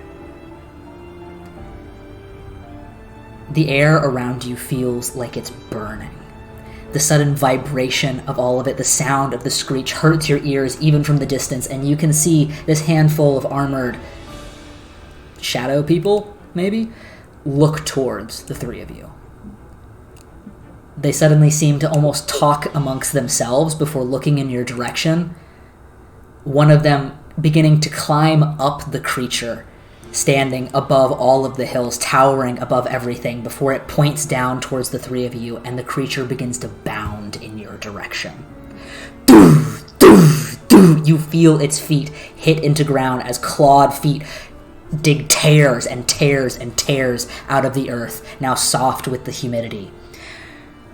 The other creatures as well begin to rush towards you, half running, half floating above the ground as they begin to bellow towards you. Somehow, in all of this, the gray scale that is seeping out from beneath this crack in the earth, that's seeping the color from everything, has also sucked down some of the humid and foggy sky around you. Gore, you feel that sudden sense of amusement again, and it feels very out of place before you suddenly look up and see what is definitely, just obviously, a bell tower above you. Yeah. The creatures continue to run towards you. This creature, which seemed very far off, now making vast amounts of distance very quickly towards you. What are the three of you doing as this monstrosity, this nightmare, begins to run towards the three of you? Running at the bell tower. Yeah. Gordon doesn't even say anything. He's just booking it. The three of you begin to turn tail and run up this hill towards this bell tower that you can now see, a very simple bell tower made out of bits of stone and wood. It doesn't look like anything particularly fancy, but it looks like something, and that's enough. As the three of you begin to run, can I get either acrobatics or athletics checks from every one of you? Let's go with athletics. I'm so good at these. Oh my god. Love it. 24. 24? 26. 26. 15. 15. All right. The three of you begin to run up this hill. It is incredibly steep, and the grass is slick with dew, with the kind of almost raining sky. You can see the bell tower above you. It is not lit up in any way. There doesn't appear to be any people there, but you can see a bell clearly at the top of it. You continue to run as the creatures gain on you from behind. You can hear the growling, the unnecessary and awful clicking of this creature's joints, and every once in a while, as you turn around to see how much closer it gets, you can see where its skin has rotted away in some places and grown back in others. It continues to bellow off these bouts of soot and ash from it as it pools along the ground and turns the grass that it hits into a sickly gray color. It continues to bound towards you as you watch its horns almost shift in places as if they are almost arms of their own, reaching out in different ways to the sky. The wind is picking up and the storm is getting harder to hear against, but you can still hear the sound of armor clanging behind you as these other almost skeleton-like humanoids bound after you. You continue to run. Gore, you are just ripping out bits of grass as you nearly pull yourself up this steep hill, fighting against physics as you run faster and faster and faster up this hill. Dodie, you continue as well to push against the feeling of the wind, to push against the feeling of strain in your body as you get further and further up this hill. The nightmare that is behind you now mimicking other bits of vision that you've seen before, with earth cracking open and grass bending at its will, but you continue further and further up this hill as Aerithar, you begin to trail behind them as well. It is taking all of your concentration, all of your effort, all of your focus to not slip and slide down this slick grass back towards the now gaping maw of this creature with no face. You continue further and further up the hill. Gore, you reach the base of this bell tower first. You see it is a short building, made entirely of stone and a couple pieces of wood with a large bell at the top. There's a small circular staircase that leads up to the top and no window. It is just a bell atop a tower. You can see a large piece of rope hanging from the bell and some sort of symbol hanging off the bottom of it. There is nothing else around except for this and the creatures behind you. What are you doing since you reach it first? He's gonna ring the bell, I guess. Is it the rope goes in the middle of the staircase to the bottom, or is he gonna have to climb the staircase? You have to climb like a portion of the staircase, and then it levels off into like almost like a patio type thing. Okay. Yeah, he's just gonna. He's gonna ring it. Yep. You run up this short staircase. The steps much shorter than you're expecting them to be, so you take about 3 at a time before you make it to the top of this short bell tower and up to this massive bell above you. You can see this large piece of rope, and at the bottom, a large brass ornament of sort. You're not entirely sure what it is, and you honestly don't give a fuck right now. As you reach over, reaching up to grab this rope and ringing as hard as you can. The other two of you can hear the sound echo out around you. This loud doom, doom, doom, doom. As Gore, you let go and the bell continues to ring. It echoes out louder than you've heard any bell echo before, and suddenly you can almost hear it ringing in your ears even when it starts to slow and stop. The creatures behind you are gaining. Dodie and Aerithar, you have made it to the bottom of this bell tower, and you can look up and see Gore above you. What are the two of you doing? Climbing up to meet Gore if he can see the staircase. Can he see the staircase from where he is? Yes. Yeah, he'll climb up there. Yes. All right. Yes. The three of you climb up to this kind of patio on the bell tower and begin to look out around you. You can see nearly all of the valleys and hills around you, as well as this creature who is now clawing up the side of the mountain, digging valleys into it with its claws as it rips up earth and stone, as it screeches out again, nearly louder than the bell. As well, you start to notice a different sound. Something from behind you. As the three of you turn around, you can see movement in the fog, bits of black flashing by, and a bit of red light. After a moment, you begin to hear that sound again. Gore, it sounds more familiar to you now, and Dodie and Aerithar, even though it was at a distance, you can hear it slightly as well. That bit of familiarity as something passes by the three of you, past the bell tower in a flash, almost like lightning, before it circles back around, and you hear more movement behind you again. Looking behind you, down this hill, you start to see, approaching from the opposite side, just a mass amount of movement. As you begin to hear something like laughter as well. Suddenly, roaring up the side of the hill, jumping over the bell tower and landing on the other side, skidding to a halt, is a strange construction. 2 wheels and some sort of animal-like body in the middle. There are 2 creatures atop it as well.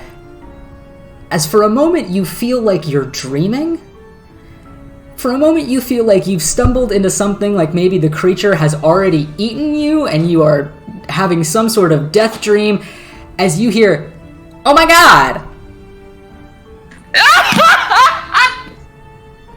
Holy shit! Well, I mean, like, fucking come on! As you look down and see a very familiar-looking halfling. Tall ponytail pulled tight on the back of her head, black lipstick, and a flash of golden eyeshadow as she stands there in tiny little shorts despite the ridiculous amount of cold, and a big puffy fur jacket. She stands on the back of this strange vehicle behind a very familiar-looking halfling with black hair and a cigarette hanging from his mouth. You watch as up the backside of the hill, several more strange vehicles, some with 4 wheels, some with 2, roar up behind you, giving off bits of smoke and soot as well, as the creature finally begins to crest the back of the hill, now towering above all of you, as about probably like 15 halflings on various different vehicles have approached to your aid. You watch as you, Dodie, begin to run towards Jen, just bounding off the side of this bell tower. As you run towards her, you watch her reach into her pocket, pull something out, and start swinging. You turn for a moment as she pushes you out of the way and launches a very sizable, probably fist-sized rock directly at the face of this creature. You hear it hit and crack into the side of its face as you watch it get swallowed up by necrotic flesh and explode out the backside. You watch as there's a gaping hole in the side of this creature's face that slowly starts to mend itself as she starts to load another rock into her slingshot. She points over to some of the open spots on the back of various different vehicles and goes, "Oh my god, okay, just get on a different one and we'll make our way somewhere." Holy shit, this is so crazy. I totally didn't expect you guys to be out here. I took a vacation out to see my family, and this is so weird. Later. You all begin to climb on the back of vehicles. Gore, you climb on what I would like to describe as like a steampunk version of a four-wheeler,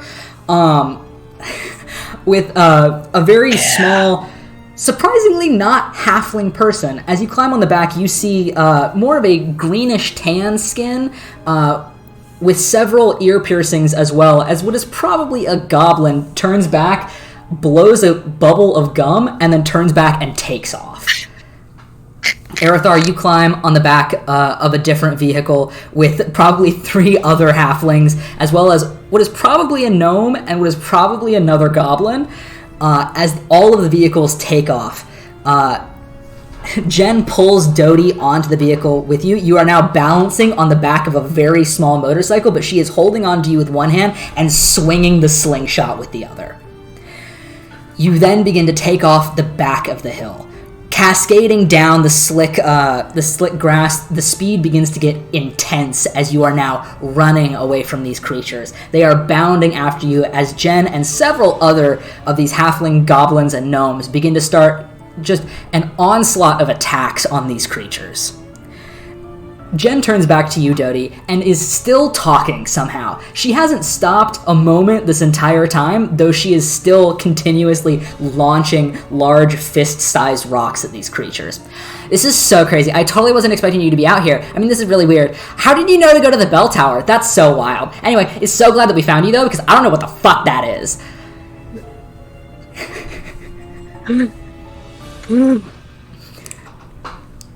Just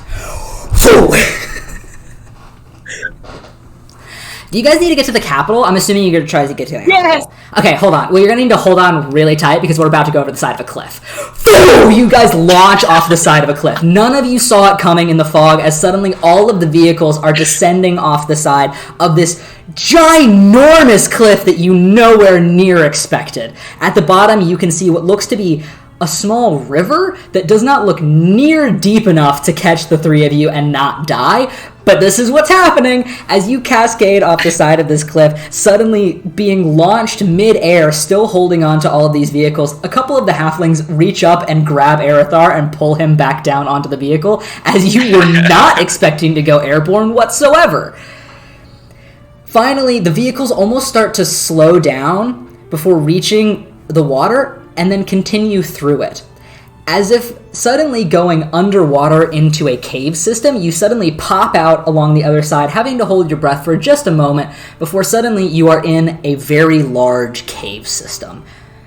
All of the vehicles eventually come to a stop, and everybody starts to offload, looking as if this is completely normal. Jen hops off the side of this motorcycle and looks back to you, Dodie. Okay, so you probably need to get there as quickly as possible, or do you have time to talk? Can we talk while we go? Sure, that's fine. And she begins to start walking further into the cave. This is so wild. Okay, wait. 1, 2, 3. Okay, all 3 of you are here. That's good, because it'd kind of be a bummer to lose somebody, especially with whatever the fuck that was. I have no clue what that thing was.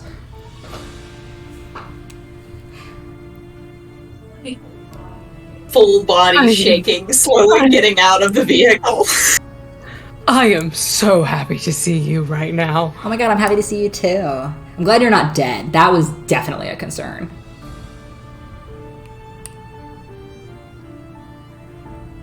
Okay.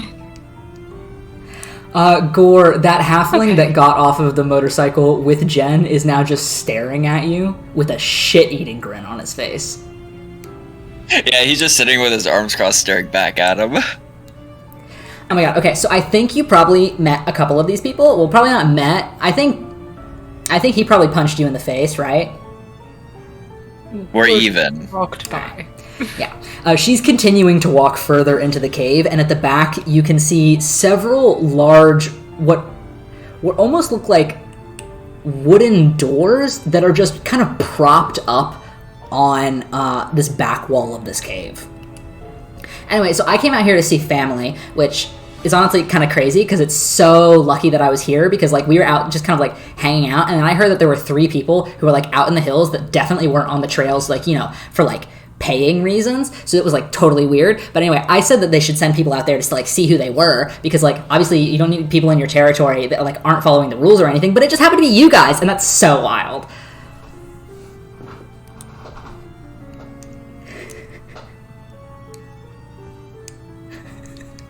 She walks over to one of the doors as a couple other small individuals walk over with a large burlap sack that you can see is very heavy from the looks of it as it kind of drags along the ground as they pull it over. Yeah, so anyway, I'm sure you have like a ton of questions, but I'm sure you probably like want to get to the city first, but like I'm coming with you because like duh, so it's fine. Thank you.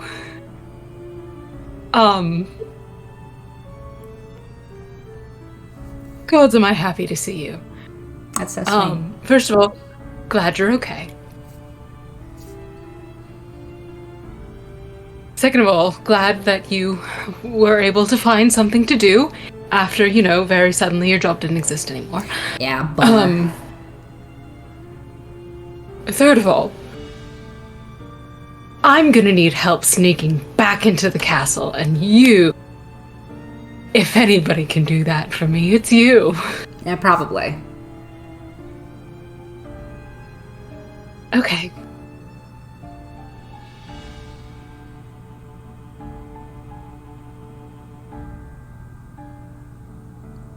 Oh yeah, those 2 do need to pay the toll though. I'm gonna waive yours because like we've been friends for like forever, so. But like they kind of do still have to pay the toll. So, you see the two other people that have walked up with the large burlap sack drag it forward, and Gore and Arathar, from your vantage point, as very far above these people, you can see this sack is just full of fucking coins. Just, I mean, so many coins, gold and silver, just a ton of coins in this burlap bag as they just drag it over and stare at you with a blank face. How much? Jen turns around and is just like, honestly, for you guys, probably just like fucking whatever, because like we're not gonna cheap you out, you know? Because like I like you for the most part. Looks over at Arathar. So like it's fine, it's whatever. But you know, like it is the rules, so don't want to get in trouble with Daddy. Gore's gonna toss 3 gold in the bag. How generous. Arathar is like searching in his pockets, like trying to act like he has money when he doesn't. She's just staring at you. Gore tosses another 3 gold in. That one's for him. Alright. And she begins to walk over towards one of the doors.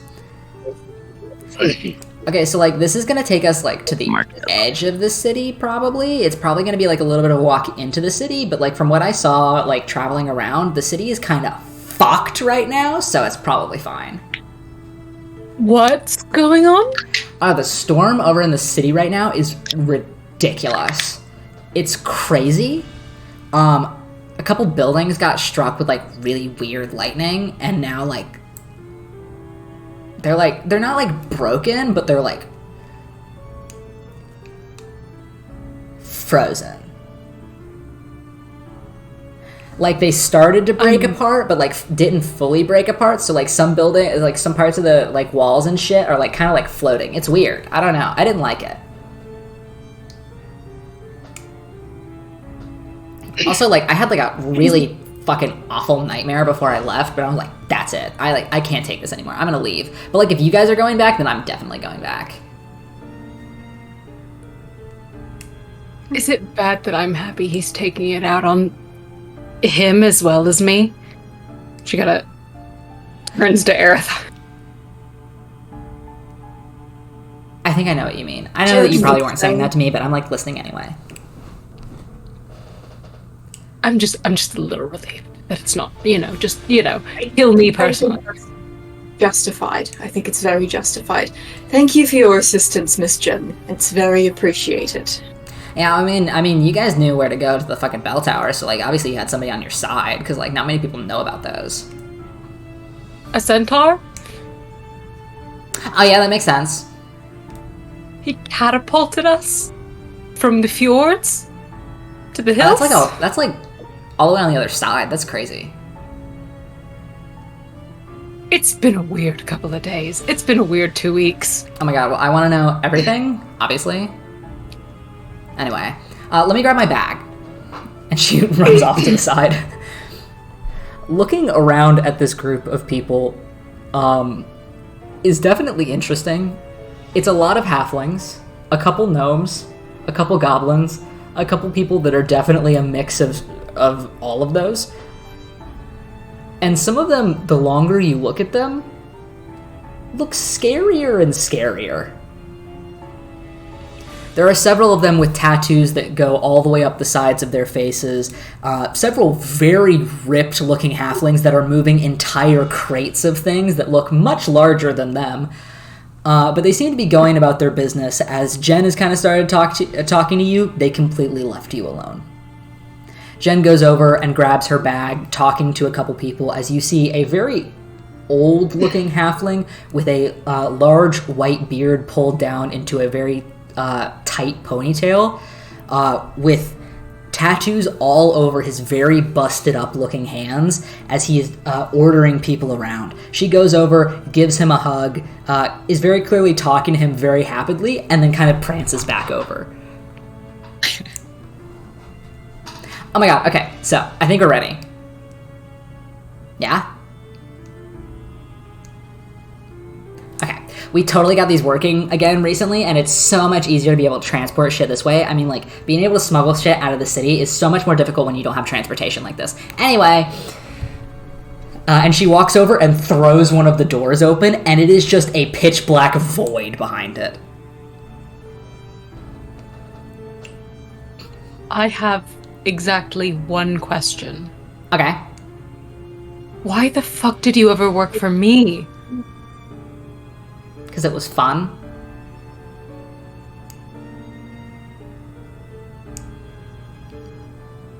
Okay. I don't know, you get kind of bored around here after a while. I mean, especially when you're me. Because, like, eh. So I wanted to do something. Change it up, you know? Also, you hear a lot of gossip in the castle. Crazy. Mm-hmm. And you're cool. Anyway, and just jumps into the void. And just disappears.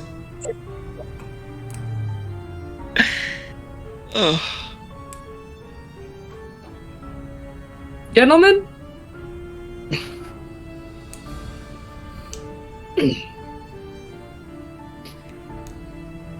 Gore points a hand at it. I'll go second.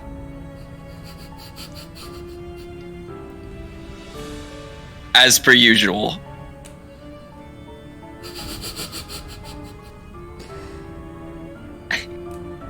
Arathar, you look like you're having an aneurysm. He'll step forward and he'll jump into the thing. Fucking. You jump into the void behind the door. Gore backs up back against the door, makes last eye contact with the motorcycle guy, and then falls in. You fall into the void.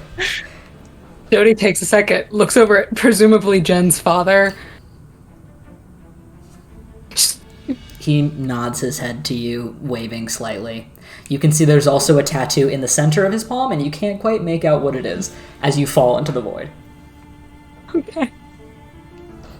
The three of you eventually make your way into the pitch blackness behind this door and feel the sense of as if you're suddenly tumbling ass over tea kettle again and again and again and again and again until finally you roll out onto a solid surface, as if you are somersaulting over yourself before landing, some of you a little bit more gracefully than others, onto soft, grassy ground. Eventually, the three of you look up, and Jen is kind of like leaning against a tree off to the side. It's like, okay, good. Some people get sick after that. I think it's kind of fun. But yeah. So we're on the eastern edge of the city, so we're gonna have to like make our way like into town probably, I'm assuming, since you guys like are probably trying to get to the castle, right? Yeah. Yeah. But yeah, it shouldn't take like too long, but like I'm assuming that we're trying to like sneak around. If we can be not spotted, that's preferable. I was told under no circumstances to return, Oh. so Yeah. Yeah, we'll be sneaky about it. Also, I do kind of want to point out that that's new. She points off to the side, and you all turn and can see where the air above the city is glitching and kind of burning against itself, very similar to how the air did directly before the creature broke out of the earth where you were. And I think that's where we'll end up for tonight. Oh my god. Oh boy. I'll bust your kneecaps on Jin's playlist makes sense. it sure does. Oh, I love her so much. You started describing that they were halflings on the hill, and they had like this certain vibe, and I was like, oh, I think these are Jin's people. That's so funny. I Yeah. love it.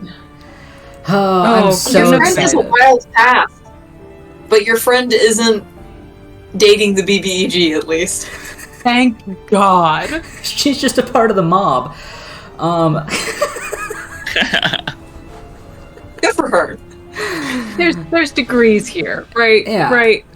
Yeah. Oh, I love it. I love it so much. Sometimes in some campaigns, your friend is dating the BBEG, and other times she's in the mob. In some campaigns, you know, he's not the BBEG, but your brother is trying to, you know, end the world. Whoops. Oh Families, boy. right. Yep. Oh, I know this one. man. This It's session was like, more of why like did it a. Oh, sorry. Oh, no, go ahead. I was gonna say I know this session was more of like a transition one, but I feel like you got a little bit of information and a little bit of setup for what's gonna happen next. So, and you also got some Jen lore. I love her. Jor. Yeah. Oh, Jen. Oh, Jen Lore. I love her so much. Are you adding songs to her playlist? Probably. I'm gonna try to find some while we're at Denny's, but I think I'm gonna add a song or two to the Sapphire playlist as well, because you got a little bit of visions, you know. But I finally put a song on her playlist that I wanted to put for like months, and I'm so excited about it. I'm gonna go look at it. But I think I'm gonna turn the stream off so that we can go do stickers. Yeah. So I think we got 2 new followers this time. And a hell couple yeah. different people were in the chat. I apologize to our one viewer that is still here. If you messaged in the chat at any point, I missed a couple of them. Like when you guys saw the halfling on a hill and somebody said it's a trap. Sure was. But we will be Kind back of was. Yeah. next Sunday, right? I believe so. Yes. Yeah. Bye.